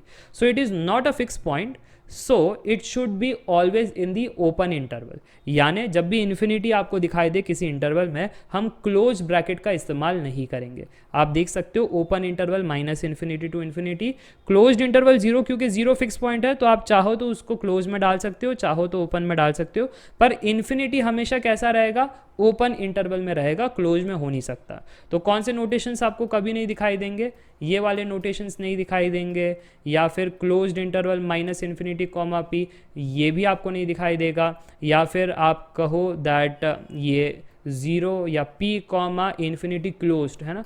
तो जब भी इन्फिनिटी है तो क्लोज्ड इंटरवल नहीं होगा, ठीक है, उसके लिए नहीं होगा. किसके लिए, इन्फिनिटी वाले के लिए नहीं होगा. जैसे यहाँ पर आप देखना, वो फिक्स पॉइंट के लिए तो हो सकता है, जो कांस्टेंट है उसके लिए क्लोज्ड हो सकता है, चाहो तो ओपन हो सकता है, पर इन्फिनिटी के लिए तो हमेशा ओपन ही होगा, इन्फिनिटी के लिए कभी क्लोज नहीं हो सकता. यही मैं चीज़ आपको यहाँ पर बताना चाहता था, दैट जब भी आपको इन्फिनिटी मिले वो कैसा होगा, always in the open interval, क्योंकि वो एक फिक्स पॉइंट नहीं है. बस इतना ही था आज के लिए. आई गेस आपको सारी चीज़ें समझ में आ गई. इंटरवल्स की कहानी, closed versus open, subset of set of real numbers भी समझ में आ गया. और ये वाला स्पेशल, जो स्पेशल था element versus set, that element belongs to set, दो सेट के बीच में कंपैरिजन, दो सेट के बीच में इक्वल या नॉट इक्वल. ठीक है, तो ये चीज़ समझ में आ गई. बाकी जो सबसेट है इसका मीनिंग क्या है, और ये सारी चीज़ें, प्रॉपर सबसेट कब कहते हैं, सुपर सेट कब कहते हैं, इक्वल सेट कब कहते हैं, ये सारा बड़ा इंपॉर्टेंट टॉपिक है, तो डिटेल में मैंने एक्सप्लेन किया. Thank you for watching this video. Welcome to 1.7 universal set. अब ये यूनिवर्सल सेट क्या होता है, देखो अगेन जैसा नाम है वैसे ही उसका काम है. यूनिवर्स, सबसे बड़ा सेट. इसका जो सिंबल है इसका इनिशियल से ही आया है यू. यूनिवर्सल सेट यू से रिप्रेजेंट किया जाता है. अब एग्जाम्पल से समझते हैं. मेरे पास एक सेट है 1 2 3 4 5, दूसरा सेट है 1 2 3, तीसरा है 1. अब मेरे को बताना इसमें से यूनिवर्सल सेट कौन सा है.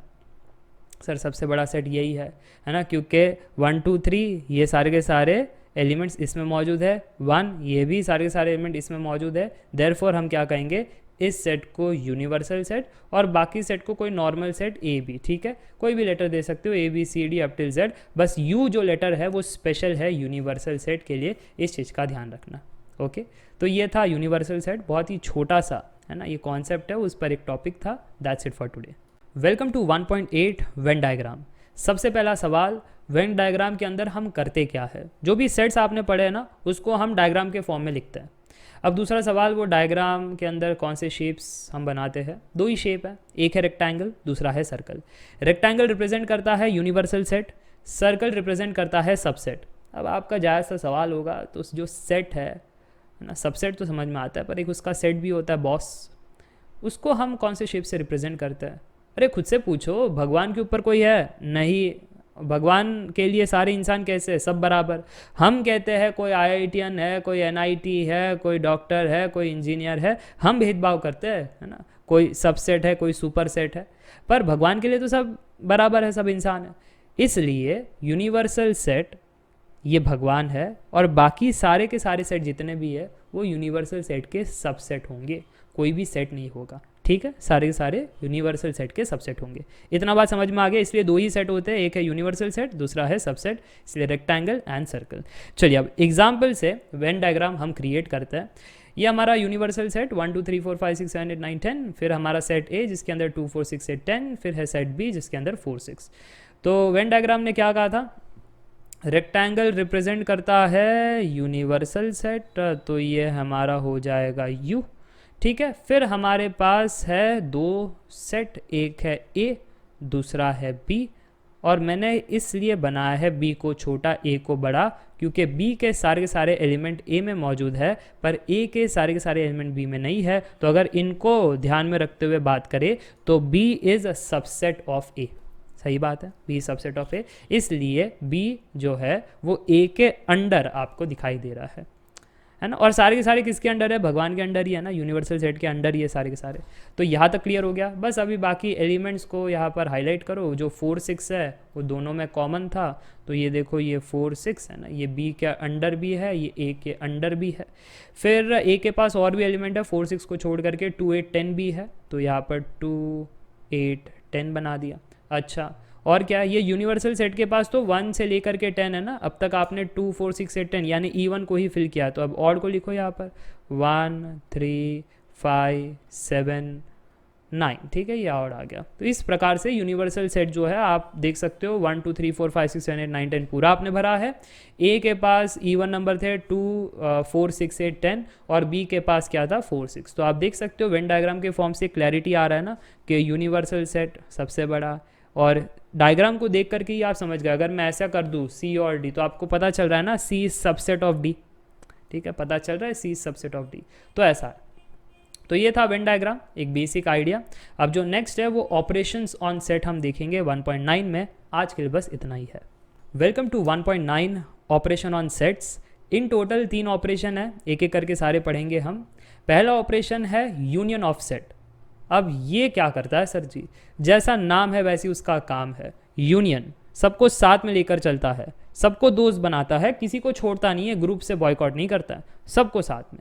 अब एग्जांपल के फॉर्म में समझना कि ए के पास क्या एलिमेंट्स है 2 4 6 8, बी के पास क्या एलिमेंट है 6 8 10 12।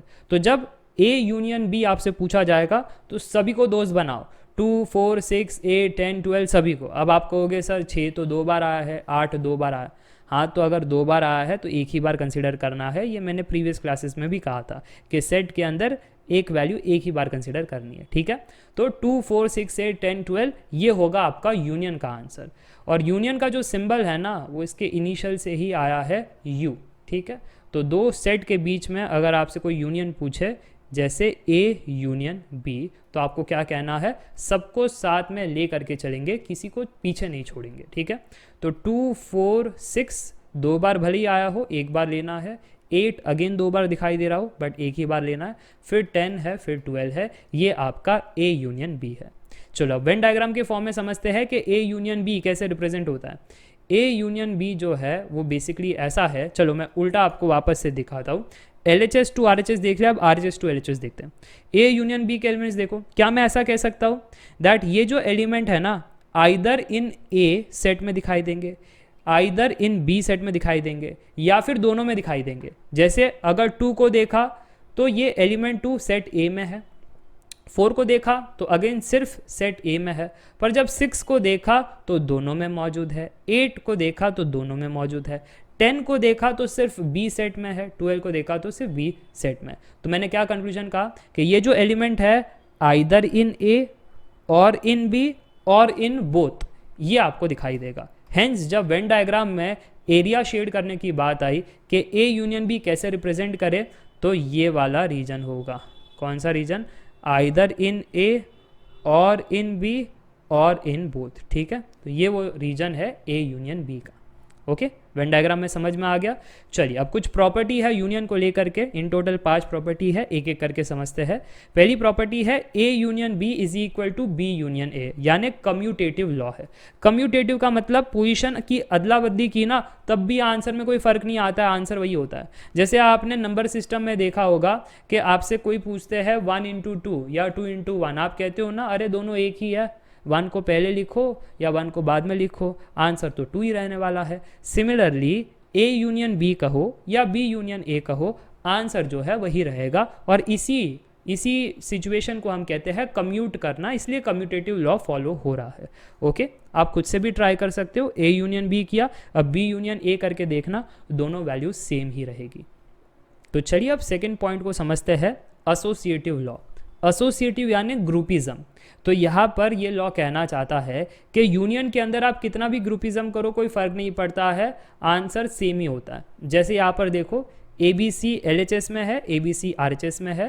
पहले ए बी ने दोस्ती की, सो ए यूनियन बी, फिर ये साथ में मिलकर के इन्होंने सी के साथ दोस्ती की, so A union B bracket union C, ठीक है। और ऐसे ये ए बी सी दोस्त बने।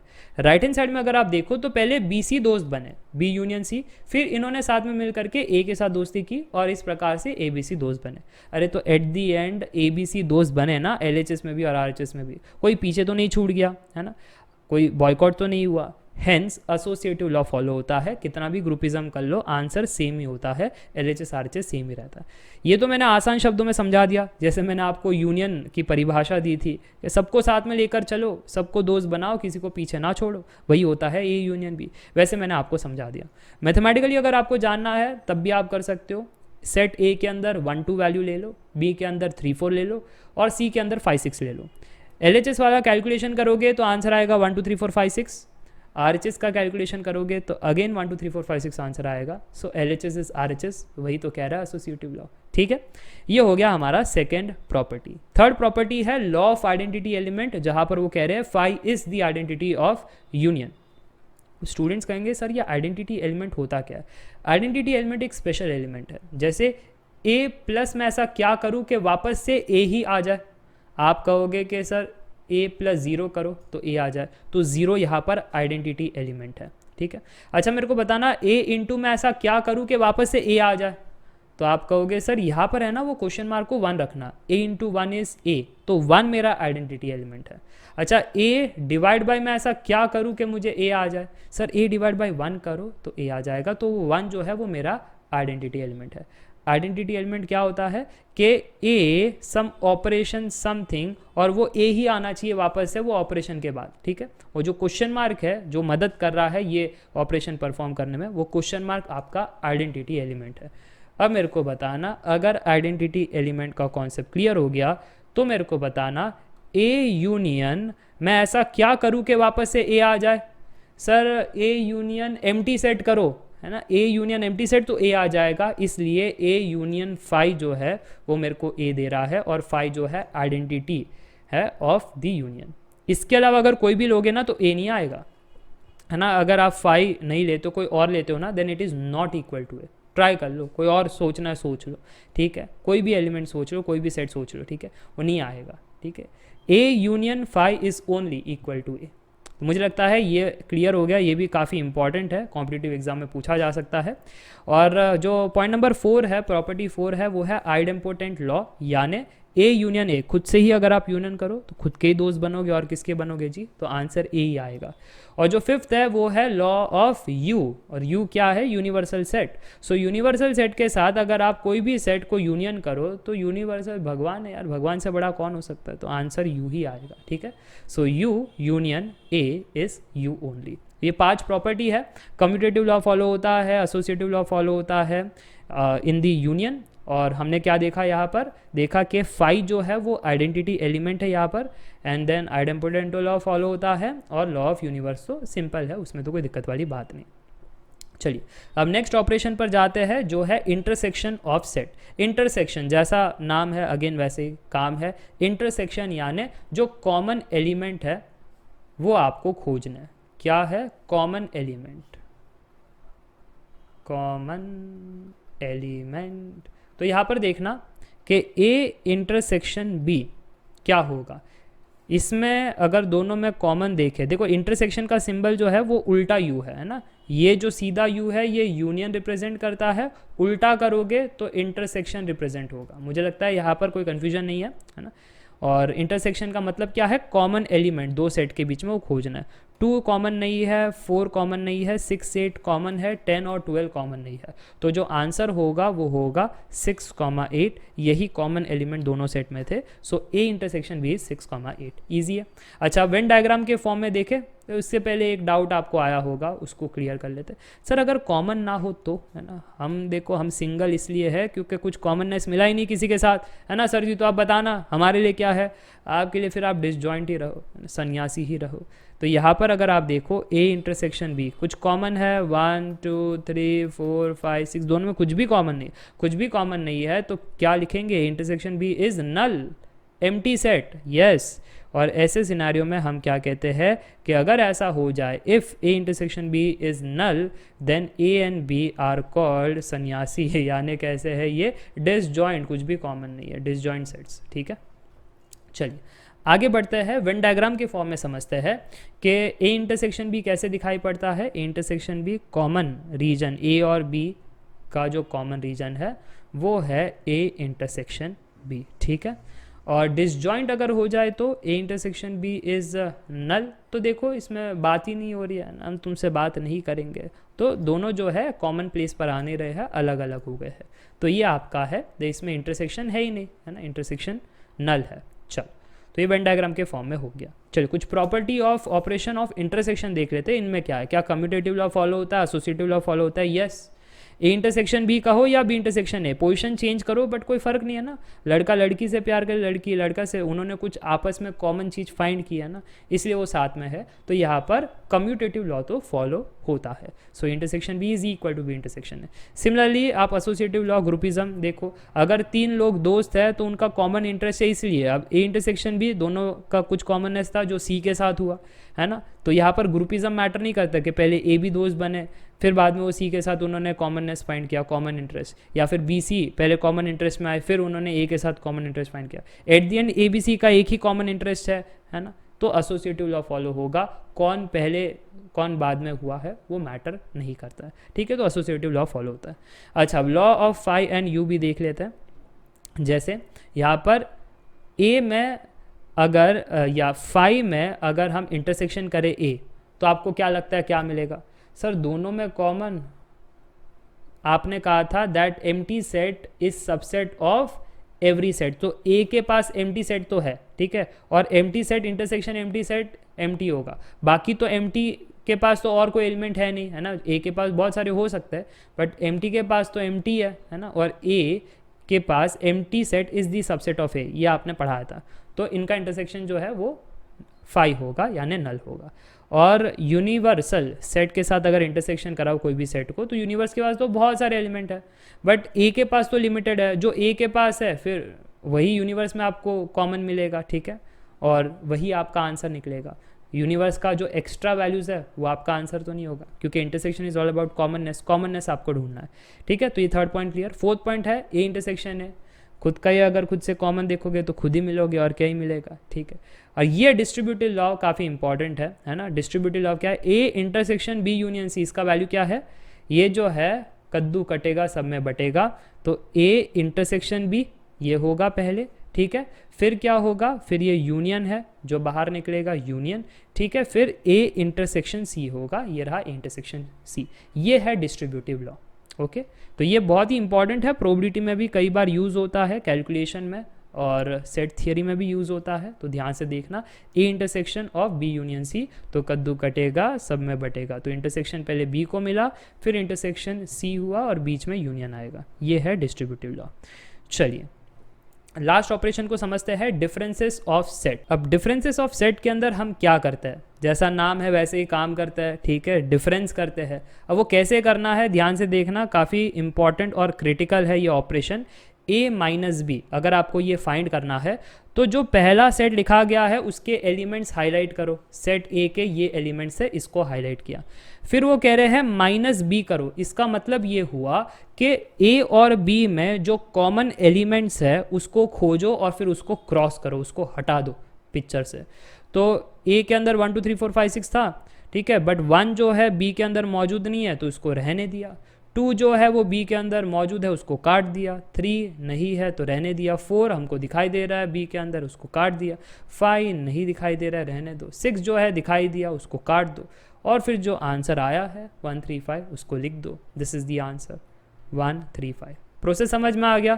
अगर समझ में आ गया तो बी माइनस ए बताओ, क्या कहा था मैंने, जो पहला सेट है उसके एलिमेंट्स हाईलाइट करो और फिर बाद में माइनस ए कहा गया है, इसका मतलब ये है कि बी और ए के जो कॉमन एलिमेंट है फिर उसको काट दो, ठीक है। तो 2 जो है हमको ए में दिखाई दे रहा है, काटो। 4 जो है ए में दिखाई दे रहा है, काटो। 6 जो है ए में दिखाई दे रहा है, काटो। जो बच गया है उसको रहने दो। 8 जो है वो ए में नहीं दिखाई दे रहा है, तो जो बच गया था उसको लिख दिया, दिस इज़ बी माइनस ए। तो फाइनली हम कहेंगे ए माइनस बी जो है वो बी माइनस ए के बराबर नहीं है। यही स्पेशलिटी है डिफरेंस सेट की, क्या है कि ये कम्यूटेटिव लॉ फॉलो नहीं करता है। जबकि हमने देखा था कि यूनियन के अंदर A union B is B union है, कम्यूटेटिव फॉलो होता है। इंटरसेक्शन के अंदर A intersection B is B intersection है, फॉलो होता है। पर डिफरेंस के अंदर A minus B is not equal to B minus A. ये बड़ा इंपॉर्टेंट है, ध्यान रखना, कॉम्पिटिटिव एग्जाम में पूछ लेता है। A minus B is not equal to B minus A. चलिए अब इसको वेन डायग्राम से भी समझते हैं। वेन डायग्राम से अगर आपसे कोई पूछे ए माइनस बी को कैसे शेड करोगे, तो ए ये पूरा है ना। ए माइनस बी क्या कहता है, दैट ए को पहले हाईलाइट करो और फिर जो बी के साथ कॉमन है ना उसको काटो। तो ये देखो, ये बी के साथ कॉमन है, इसको काटो, तो जो बच जाएगा वो आपका ए माइनस बी हो जाएगा। तो क्या रीजन बच गया, यही रीजन बच गया, है ना। ये रीजन आपका है ए माइनस बी। सिमिलरली आप करो बी माइनस ए के लिए। जब भी आपसे कोई बी माइनस ए पूछता है, आप क्या करते हो, पहले बी को शेड कर लेते हो, बी के एलिमेंट्स हाईलाइट कर लेते हो, फिर माइनस ए यानी बी और ए के कॉमन एलिमेंट्स को काटो, ये वाले एलिमेंट्स को काटो, फिर जो बच गया है वो आपका आंसर। तो क्या हुआ आपका आंसर, बी माइनस ए। ये ध्यान से देखना, ये आपका जो है बी माइनस ए का रीजन हो गया। तो मुझे लगता है डिफरेंस ऑपरेशन भी समझ में आ गया, इंटरसेक्शन वाला ऑपरेशन भी समझ में आ गया और यूनियन वाला भी समझ में आ गया, ठीक है। तो ये था 1.9, बहुत ही इंपॉर्टेंट टॉपिक था पूरे चैप्टर में, क्योंकि इसका इस्तेमाल हम प्रोबेबिलिटी एंड सेट थियरी में करते हैं। तो काफ़ी इंपॉर्टेंट है हर एक चीज़ बारीकी से जानना। That's it for today.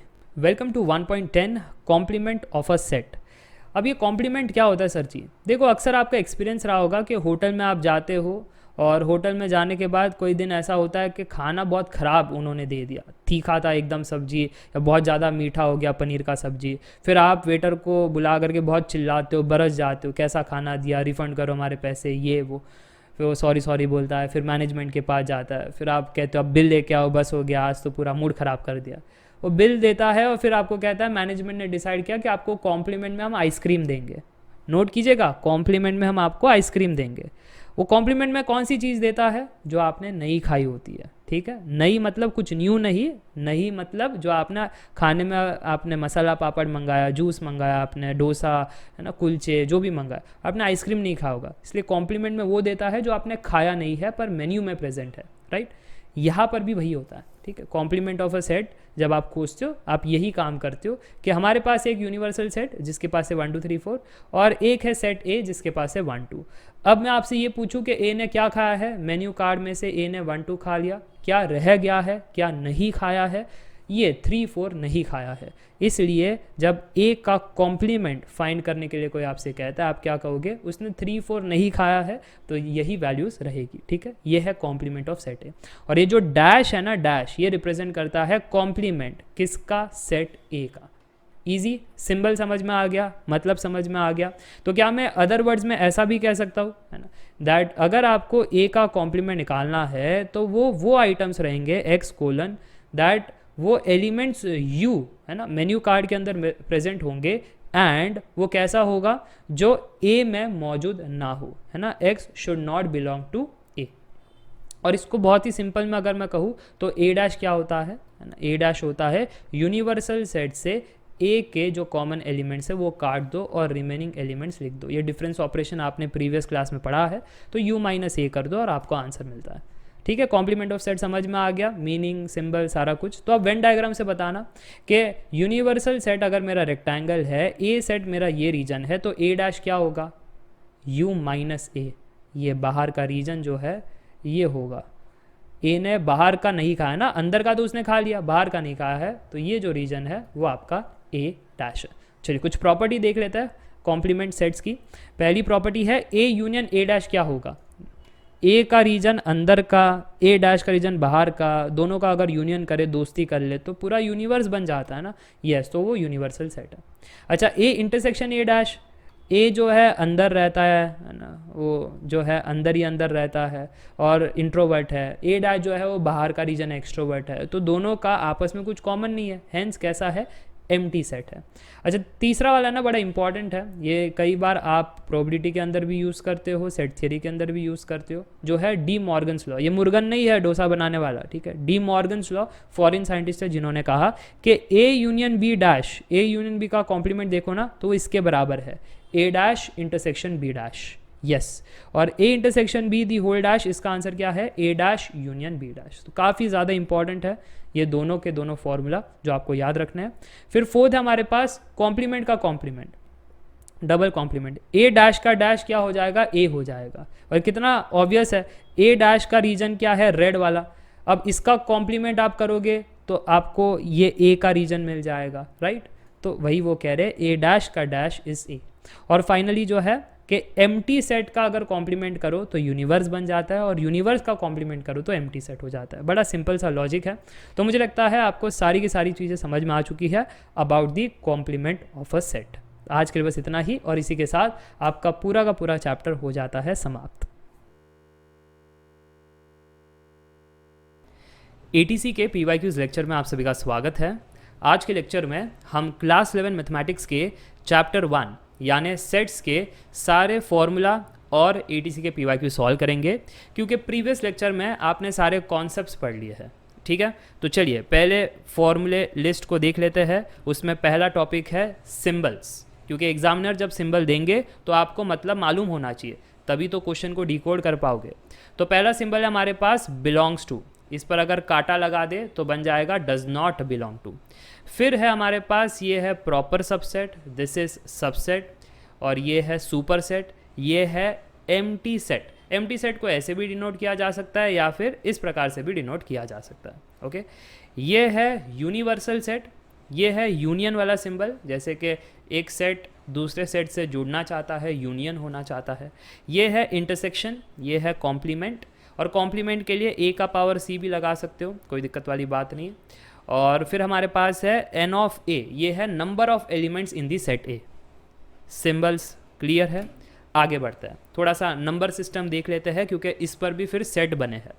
Natural numbers यानी 1 2 3 4 5 6 ये चलता रहेगा। जिसके पास 0 नहीं है, 1.5 ऐसे फ्रैक्शंस भी नहीं है, नेगेटिव नंबर्स तो बिल्कुल नहीं है, ठीक। ये हमारे नेचुरल नंबर इस प्रकार का होना चाहिए, 1 2 3 4 5 so on and so fourth. ये अप टिल इन्फिनिटी जाएगा पॉजिटिव साइड में। अगर इस सेट में 0 जोड़ दे तो बन जाएगा whole number. Again whole number के पास भी फ्रैक्शन नहीं है, नेगेटिव इंटीजर्स नहीं है, कुछ नहीं है। अब इसके आगे होगा इंटीजर नंबर्स, जिसके पास 0 है, नेचुरल नंबर भी है 1 2 3 4 5 6 7 8 अप टिल इन्फिनिटी, और नेगेटिव साइड में भी है -1 -2 -3 सो on and so fourth up till infinity. But इसके पास भी फ्रैक्शन नहीं है, जैसे 1.5 -1.5 ये नहीं मिलेगा। तो अब अगर आपको फ्रैक्शंस भी चाहिए तो एक कदम आगे बढ़ो, रैशनल नंबर्स को देखो। इसके पास इंटीजर्स तो है 0 1 2 3 4 -1 -2 ये तो है, साथ ही साथ फ्रैक्शंस भी है 1.5 1.7 2.5 ये जितने भी फ्रैक्शंस है सारे इसके पास है, ठीक है। अब इसके पास क्या नहीं है, रूट पाई या फिर रूट 10 जैसे इरैशनल नंबर नहीं है, इसलिए हमारे पास इरैशनल नंबर वाले इधर रहे, ठीक है। पाई भी आपका इरैशनल नंबर है, ख़त्म ही नहीं होता, 3.14 ऐसे आगे आगे बढ़ता रहता है। अब अगर आपको ये सारे नंबर सेट एक में चाहिए तो बात करो रियल नंबर से, क्योंकि रियल नंबर के पास सब कुछ है। क्योंकि रियल नंबर आपकी एक्स एक्सिस है, जो कि रियल एक्सिस है, स्टार्ट होती है -इन्फिनिटी को, एंड होती है इन्फिनिटी पर। सारे नंबर जो बीच में है सारे वो कंसिडर करता है, ठीक है। अब इन पर आपके सेट के सिंबल बने हैं, जैसे नेचुरल नंबर से बना हुआ सेट को हम n से डिनोट करेंगे। तो आपको मालूम होना चाहिए, जब भी कोई एग्जामिनर n यूज़ कर रहा है तो वो कहना चाहता है कि नेचुरल नंबर है, शुरुआत 1 से होगा, फिर 2 3 4 5 अप टिल इन्फिनिटी जाएगा। उसके बाद होल नंबर w से डिनोट होगा। इंटीजर का सेट i से नहीं z से डिनोट होगा। यही तकलीफ है, देखो नेचुरल नंबर तो n से स्टार्ट हो रहा है तो ये n symbol, whole number w से स्टार्ट हो रहा है तो w का सिंबल, बट इंटीजर i से स्टार्ट हो रहा है बट सिंबल क्या दिया गया है z। इसलिए आपको चौकन्ना रहना है, इसलिए आपको मालूम होना चाहिए कौन सा सिंबल क्या कहना चाहता है। Z वाला सिंबल कहता है इंटीजर, यानी 0 भी अलाउड है, 1 2 3 4 ये सब अलाउड है, पीछे भी -1 -2 -3 ये सब अलाउड है। ठीक, अब Z का पावर प्लस यानी पॉजिटिव इंटीजर, Z का पावर माइनस यानी नेगेटिव इंटीजर। इन दोनों के पास 0 नहीं है, इंपॉर्टेंट है। इंटीजर Z के पास 0 है, बट Z का पावर प्लस Z का पावर माइनस 0 नहीं है। ठीक, फिर हमारे पास है ये Q। अगेन ये देखो, यहाँ पर रैशनल नंबर R से स्टार्ट होता है, बट जब सेट की दुनिया में सिंबल देखते हैं तो वो Q से दर्शाया जाता है। अगेन आपको ये सब नोट करना है, याद रखना है कि Z हमारा इंटीजर था, Q हमारा रैशनल नंबर का सेट है। रैशनल नंबर यानी P/Q फ्रैक्शन, जहाँ पर डिनोमिनेटर 0 नहीं होना चाहिए, क्योंकि अगर डिनोमिनेटर ही 0 हो गया तो नंबर डिफाइन नहीं होगा, राइट। सो P/Q, जहाँ पर PQ जो है belongs to the integer set. ठीक, अब क्योंकि इंटीजर सेट है तो पॉजिटिव भी चलेगा, नेगेटिव भी चलेगा, ये चीज़ें आपको नोट करनी है। इसके बाद Q का पावर प्लस यानी पॉजिटिव रैशनल नंबर, Q का पावर माइनस यानी नेगेटिव रैशनल नंबर, और इसका जो कॉम्प्लीमेंट होगा, रैशनल नंबर का कॉम्प्लीमेंट इर्रैशनल नंबर, सो Q डैश से डिनोट किया जाता है या फिर I से। अब यहाँ पे इर्रैशनल I से स्टार्ट हो रहा है तो I से ये सेट डिनोट हो रहा है, क्लियर है। और उसके बाद √2, √3, पाई ई ये सब आते हैं आपके इर्रैशनल नंबर्स में। फिर फेमस है आपका रियल नंबर, R से स्टार्ट हो रहा है, सेट भी R है, और रियल नंबर के अंदर सब कुछ आ जाता है, पूरी एक्स एक्सिस, -∞ से +∞, ऐसे लिख दो, ये सारे नंबर्स इसके अंदर आते हैं। R का पावर प्लस यानी x > 0 वाले नंबर्स, R का पावर माइनस यानी x < 0 वाले नंबर्स। नोट कीजिएगा, इन दोनों के पास 0 नहीं है, क्लियर। तो याद रखने वाली बातें क्या थी कि Z इंटीजर्स है, Q रैशनल नंबर है, बाकी तो नाम से ही मैच हो रहा है, natural number N, whole number W और real number R, irrational number I, ये तो इससे मैच हो रहा है, क्लियर। चलिए अब थोड़ा सा आगे बढ़ते हैं। जो हमारे सिंबल्स में हमने कॉन्सेप्ट्स पढ़े थे, यूनियन, इंटरसेक्शन, डिफरेंस, ये सबको देखते हैं। यूनियन यानी A यूनियन B, इसका क्या मतलब है, एलिमेंट्स आइदर A सेट में है या B सेट में है या दोनों में है। ठीक, इंटरसेक्शन यानी A intersection B common elements खोजना है। अगर A के पास 1 2 3 है, B के पास 2 4 6 है, तो दोनों में कॉमन सिर्फ 2 था, तो वो इंटरसेक्शन का सेट बन जाता है। डिफरेंस यानी A - B elements in A only, purely exclusive A में है ना, तो अगर B में पाया जाए तो उसको एलिमिनेट करो, तो ऑपरेशन ऐसा हो जाएगा A - A इंटरसेक्शन B। इससे आपका जो रिजल्ट बनेगा सेट, उसके पास प्योर A के एलिमेंट्स रहेंगे जो किसी से दोस्ती नहीं करते, आइसोलेटेड है, बस A के पास है, वो B में इंक्लूडेड नहीं है। तो इस प्रकार से आप ये ऑपरेशन से फाइंड कर सकते हो। फिर कॉम्प्लीमेंट तो A' है, और A' अगर आपको निकालना होता है तो आप क्या करते हो, A' अगर आपको निकालना है तो जो आपका सैम्पल स्पेस है, जो कि यहाँ पर हो जाता है यूनिवर्सल सेट, उसमें से आप सब्ट्रैक्ट कर दो A वाला, तो जो बच जाएगा वो A कॉम्प्लीमेंट हो जाएगा, है ना। और ये सारे ऑपरेशंस फार्मूलाज मैंने आगे स्लाइड्स में भी दिए हैं, कोई दिक्कत वाली बात नहीं। जैसे देखो, number of elements in A union B निकालना है, that is equal to N of A plus N of B minus N of A intersection B, बहुत फेमस फार्मूला है, मालूम होना चाहिए। उसके बाद N of A union B is equal to N of A plus N of B तभी होगा जब ये वाली वैल्यू 0 है। वो कब होगा, जब सेट डिसजॉइंट है, क्योंकि डिसजॉइंट है तो इंटरसेक्शन नहीं, बातें नहीं, बातें नहीं, तो इंटरसेक्शन वाला मामला जो है वो नल सेट का है, तो कोई एलिमेंट उसमें रहेगा ही नहीं, नंबर ऑफ एलिमेंट उसमें 0 रहेगा, क्लियर। ओनली ये मैंने आपको यहाँ पर बता दिया था, ओनली ये कैसे निकालना है। सो A माइनस इंटरसेक्शन B, वैसे ही ओनली B के लिए है। नन के लिए आपका क्या होगा, universal set minus N of A union B, clear. चल आगे बढ़ते हैं। अगर 3 सेट है और आपसे मांगा गया है N of A union B union C, तो वो होगा N of A plus N of B plus N of C minus N of A intersection B minus N of B intersection C minus N of A intersection C plus N of A intersection B intersection C। ठीक है, अक्सर exam में पूछा जाता है, तो ये भी आपको मालूम होना चाहिए। बाकी कुछ इंपॉर्टेंट चीज़ें हैं, जैसे कॉम्प्लीमेंट लॉ है कि A यूनियन A' A और अगर उसका कॉम्प्लीमेंट आप जोड़ोगे तो यूनिवर्सल सेट मिलेगा। A इंटरसेक्शन A' उनमें कोई कॉमननेस नहीं है तो नल होगा। A' का पावर डैश A होगा, कॉम्प्लीमेंट का कॉम्प्लीमेंट ए होगा, कट जाएगा आपस में नेगेशंस, ठीक है। यूनियन का कॉम्प्लीमेंट नल सेट के, यूनिवर्सल का ही कॉम्प्लीमेंट फिर तो कोई बचेगा ही नहीं, है ना। कॉम्प्लीमेंट नल का कॉम्प्लीमेंट तो यूनिवर्सल सेट आ जाएगा। अब ये जो है ये आपके डी मॉर्गन्स लॉ है, A union B the whole dash is A dash B dash, और बीच में साइन चेंज कर लो, यूनियन का डैश क्या हो जाता है इंटरसेक्शन, ऐसे। So A intersection B dash क्या हो जाएगा, A intersection B the whole dash हो जाएगा, ये डैश सबके पास जाएगा तो ए डैश बी डैश, और जब इंटरसेक्शन के पास वो डैश जाएगा तो यूनियन बन जाएगा। क्लियर, यह आपका डी मॉर्गन्स लॉ है। फिर हमारे पास जो नेक्स्ट फॉर्मूला आ रहा है वो है commutative associative distributive law. Commutative law कहता है कि पोजीशन जो है अदला बदली करो, कोई दिक्कत नहीं है, ए यूनियन बी बराबर B union A intersection B बराबर बी इंटरसेक्शन ए, राइट। और एसोसिएटिव कहता है ग्रुपिज्म करो, कोई दिक्कत नहीं है, कि पहले अगर बी यूनियन सी ने दोस्ती करी और एक रिजल्टेंट दिया, फिर आप ए यूनियन वो रिजल्टेंट कर रहे हो, तो बराबर होगा कि अगर आपने ए बी की पहले दोस्ती करवा दी, रिजल्टेंट फिर यूनियन करवा दिया सी से, ठीक। इंटरसेक्शन में भी वही बात होगा, कोई दिक्कत नहीं। डिस्ट्रीब्यूटिव ध्यान से देखना, डिस्ट्रीब्यूटिव कहता है A union B intersection C है ना, तो डिस्ट्रीब्यूट होगा, कैसे होगा, ए यूनियन बी होगा, फिर ए यूनियन सी होगा, और वो इंटरसेक्शन जो बचा है वो बीच में आएगा, ऐसे आपने डिस्ट्रीब्यूट करा है।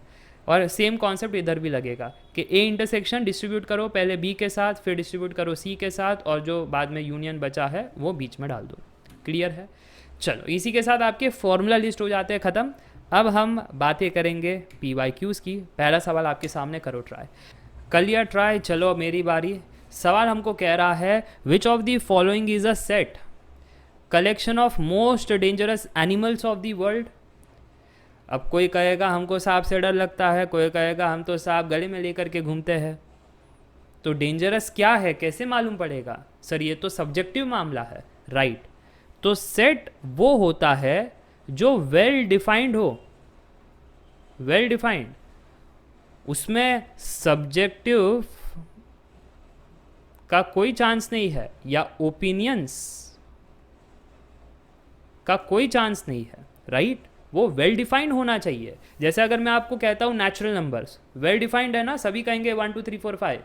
अगर मैं आपसे पूछूं कि 10/2 कितना है, तो वेल डिफाइंड है कि वो 5 है, वो सभी कहेंगे 5 है।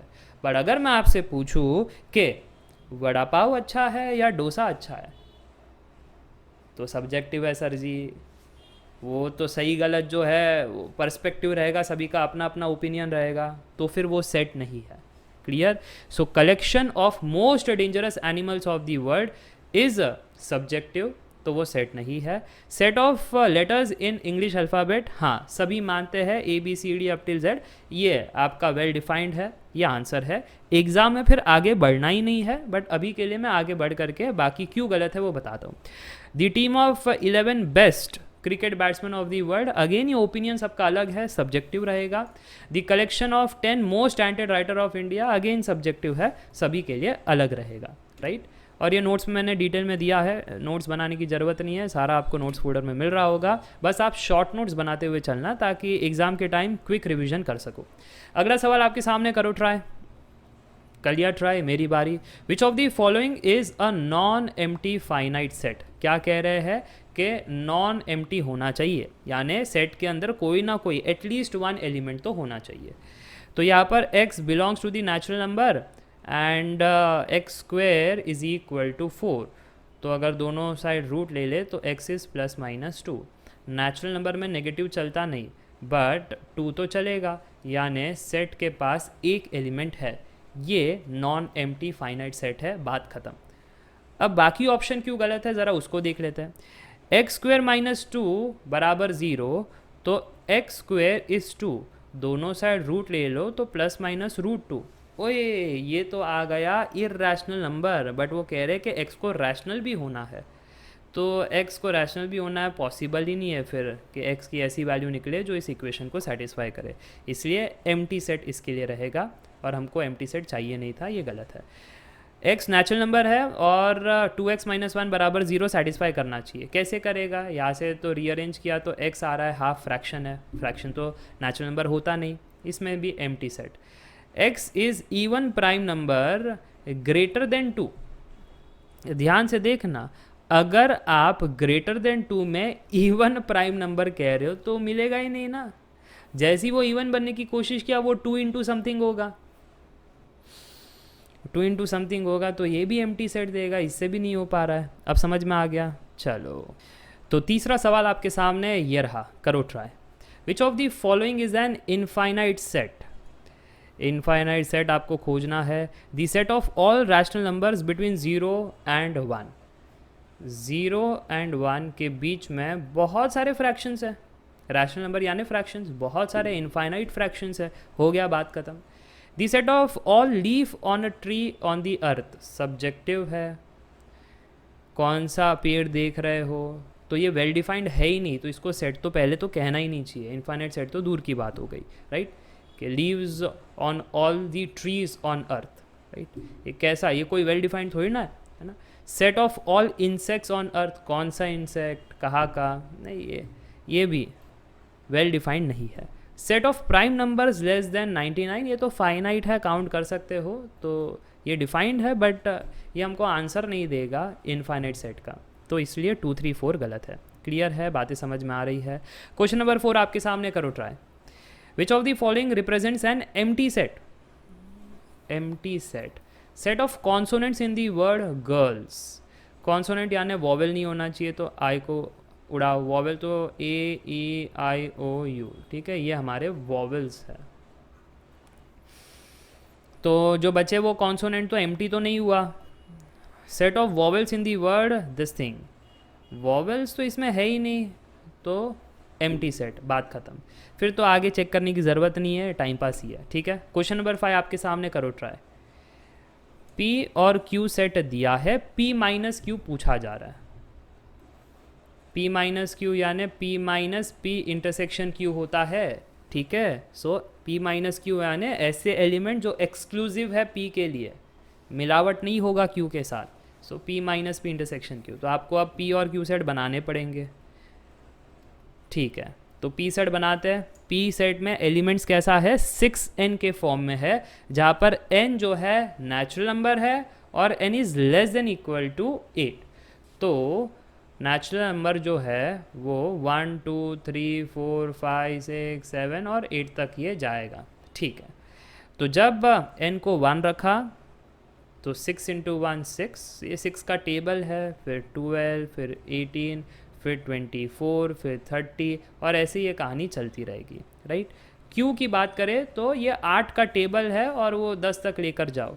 सो 8 1s are 8, 8 2s are 16, 8 3s are 24, 8 4s are 32, 8 5s are 40, और ये कहानी चलती रहेगी, ठीक है। पूरा पूरा लिखने का ज़रूरत नहीं है, क्योंकि एग्ज़ाम में हम यूज़ करेंगे ऑप्शन एलिमिनेशन टेक्निक। देखना ध्यान से कैसे अब मैं ऑप्शन एलिमिनेट करूँगा। मेरे को ये कैलकुलेशन करना है कि P के एलिमेंट्स माइनस जो भी कॉमन है उड़ा दो, तो 6 रहेगा, कॉमन इसमें है नहीं, 12 रहेगा, कोई कॉमननेस है नहीं, 18 रहेगा, कोई कॉमननेस है नहीं, 24 नहीं रहेगा क्योंकि कॉमन मिल गया, तो उड़ा दो। तो 6, 12, 18 होना चाहिए, 6, 12, 18। हालांकि 8 नहीं होना चाहिए हमारे आंसर में, 16 भी नहीं होना चाहिए, तो 8 कैसे आ गया भाई। 24 तो होना ही नहीं चाहिए, 24 तो होना ही नहीं चाहिए, हाँ। तो ये यहाँ पर 6, 12, 18 और आगे जो 30, ये सब, हाँ, ऑप्शन 4 जो है वो ठीक है, that is the correct answer. देखा कितना ईजी था। चलिए अगला सवाल आपके सामने, करो try. In a group of 95 people, 59 like tea, 33 like coffee, 17 people like both tea and coffee. How many people like neither tea nor coffee? Neither tea nor coffee. अच्छा, जब नाइदर नॉर आता है, आइदर आप Venn diagram से जा सकते हो, जो कि बहुत ईजी हो जाता है ना। अगर वेन डायग्राम बनाए तो टोटल वो कह रहे हैं कि 95 पीपल है, उसके अंदर 59 लोगों को टी पसंद है, ठीक है। और फिर वो कह रहे हैं कि 33 लोगों को कॉफ़ी पसंद है, और बीच में इंटरसेक्शन है। वो इंटरसेक्शन वाली जो कहानी है वो कह रहे हैं कि बोथ लाइक करने वाले 17 है ना। अब जब नाइदर टी नॉर कॉफ़ी पूछा जा रहा है, तो ये जो बाहर वाला रीजन है वो पूछा जा रहा है। वो कैसे निकलेगा बाहर वाला जो रीजन है, आंसर आपका वो निकलेगा जब आप करोगे यूनिवर्सल सेट जो नंबर ऑफ एलिमेंट्स है in the universal set minus number of elements in A union B, बराबर के नहीं। सिंपल सा ज्योमेट्री यूज़ किया है कि यूनिवर्सल सेट में इतना सारा लोग है, उसमें से अगर मैं डिलीट कर दूँ ये वाला तो जो बच जाएगा वो आपका आंसर होगा। क्लियर? चलो, तो यूनिवर्सल में 95 लोग थे और जब N of A union B निकालना है तो कैलकुलेशन क्या है, एन ऑफ ए यानी टी के लोग प्लस एन ऑफ बी यानी कॉफ़ी के लोग माइनस इंटरसेक्शन यानी 17। अब इसको करो सॉल्व, 95 माइनस 75, कैलकुलेटर आपको मिलेगा नहीं एग्जाम में तो विदाउट कैलकुलेटर ही करना है। Final answer is 20, option 4 is correct. Easy. चलो, क्वेश्चन नंबर 7 आपके सामने, करो ट्राई।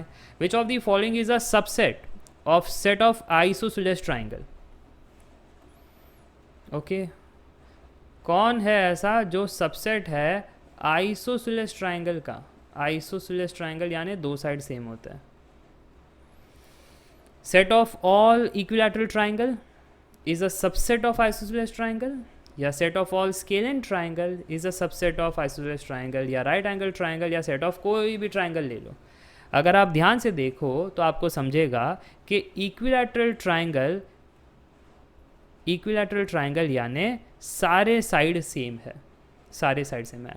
तो आइसोसेलेस ट्राइंगल में दो साइड सेम है, तो क्या मैं कह सकता हूँ दैट इक्विलैटरल ट्राइंगल जब भी आप बनाओगे वो बाय डिफ़ॉल्ट अपने आप में आइसोसेलेस ट्राइंगल है। चेक करो, आपने इक्विलैटरल ट्राइंगल बनाया, दो साइड सेम मिले तो वो बाय डिफ़ॉल्ट आइसोसेलेस ट्राइंगल है ना?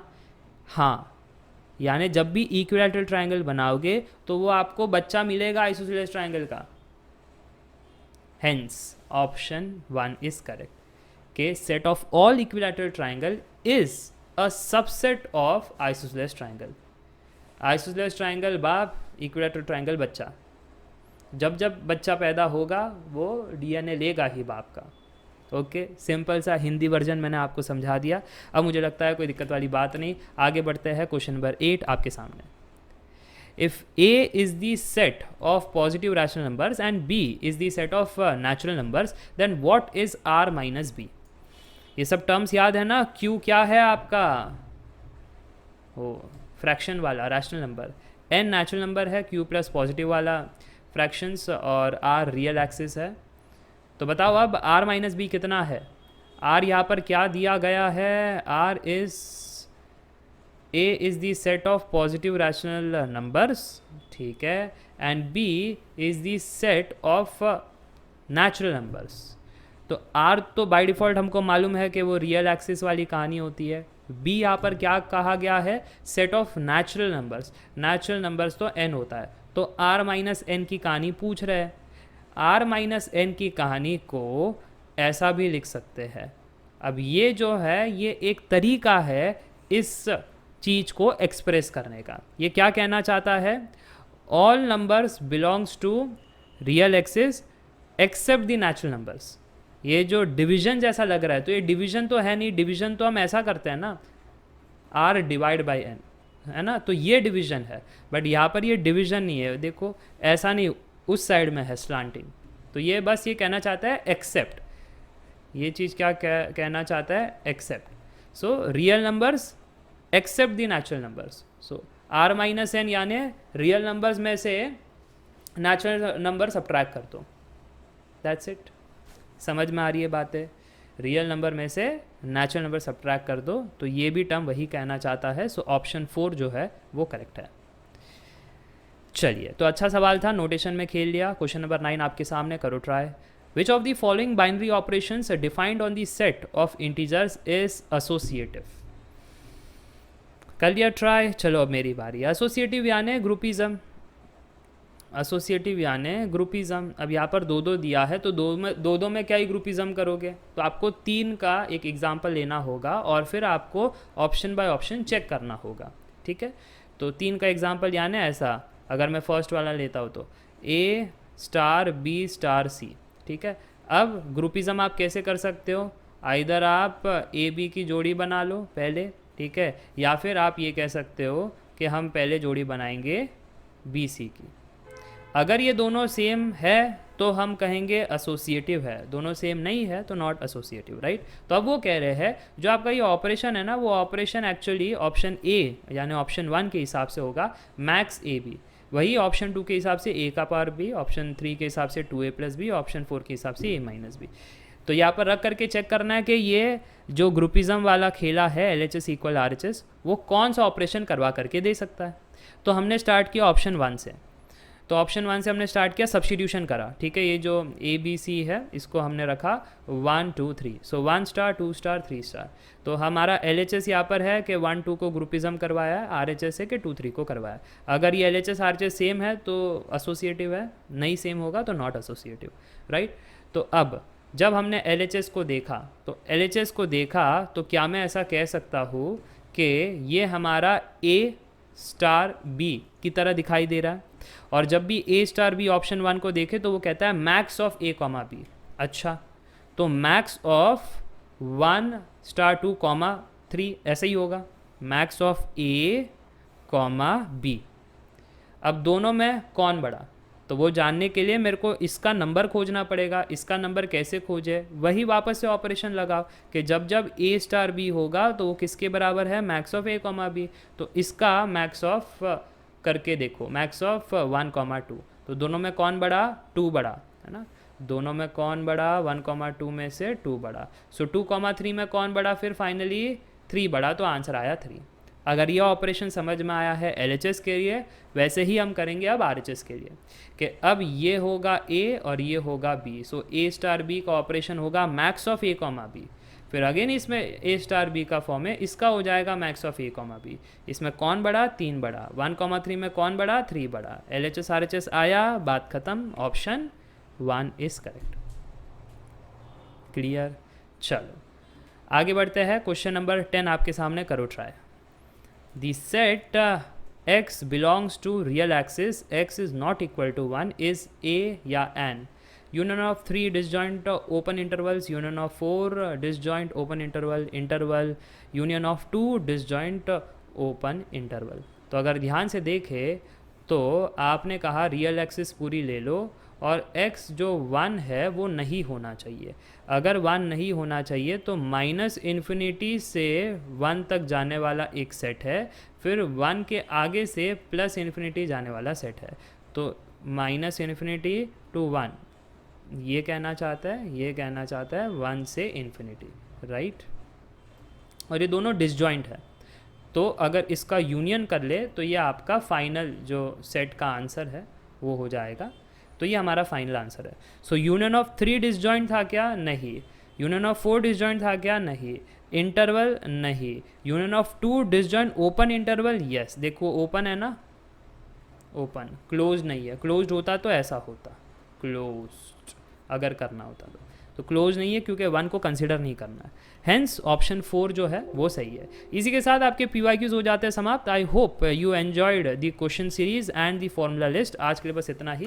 Thank for watching the lecture.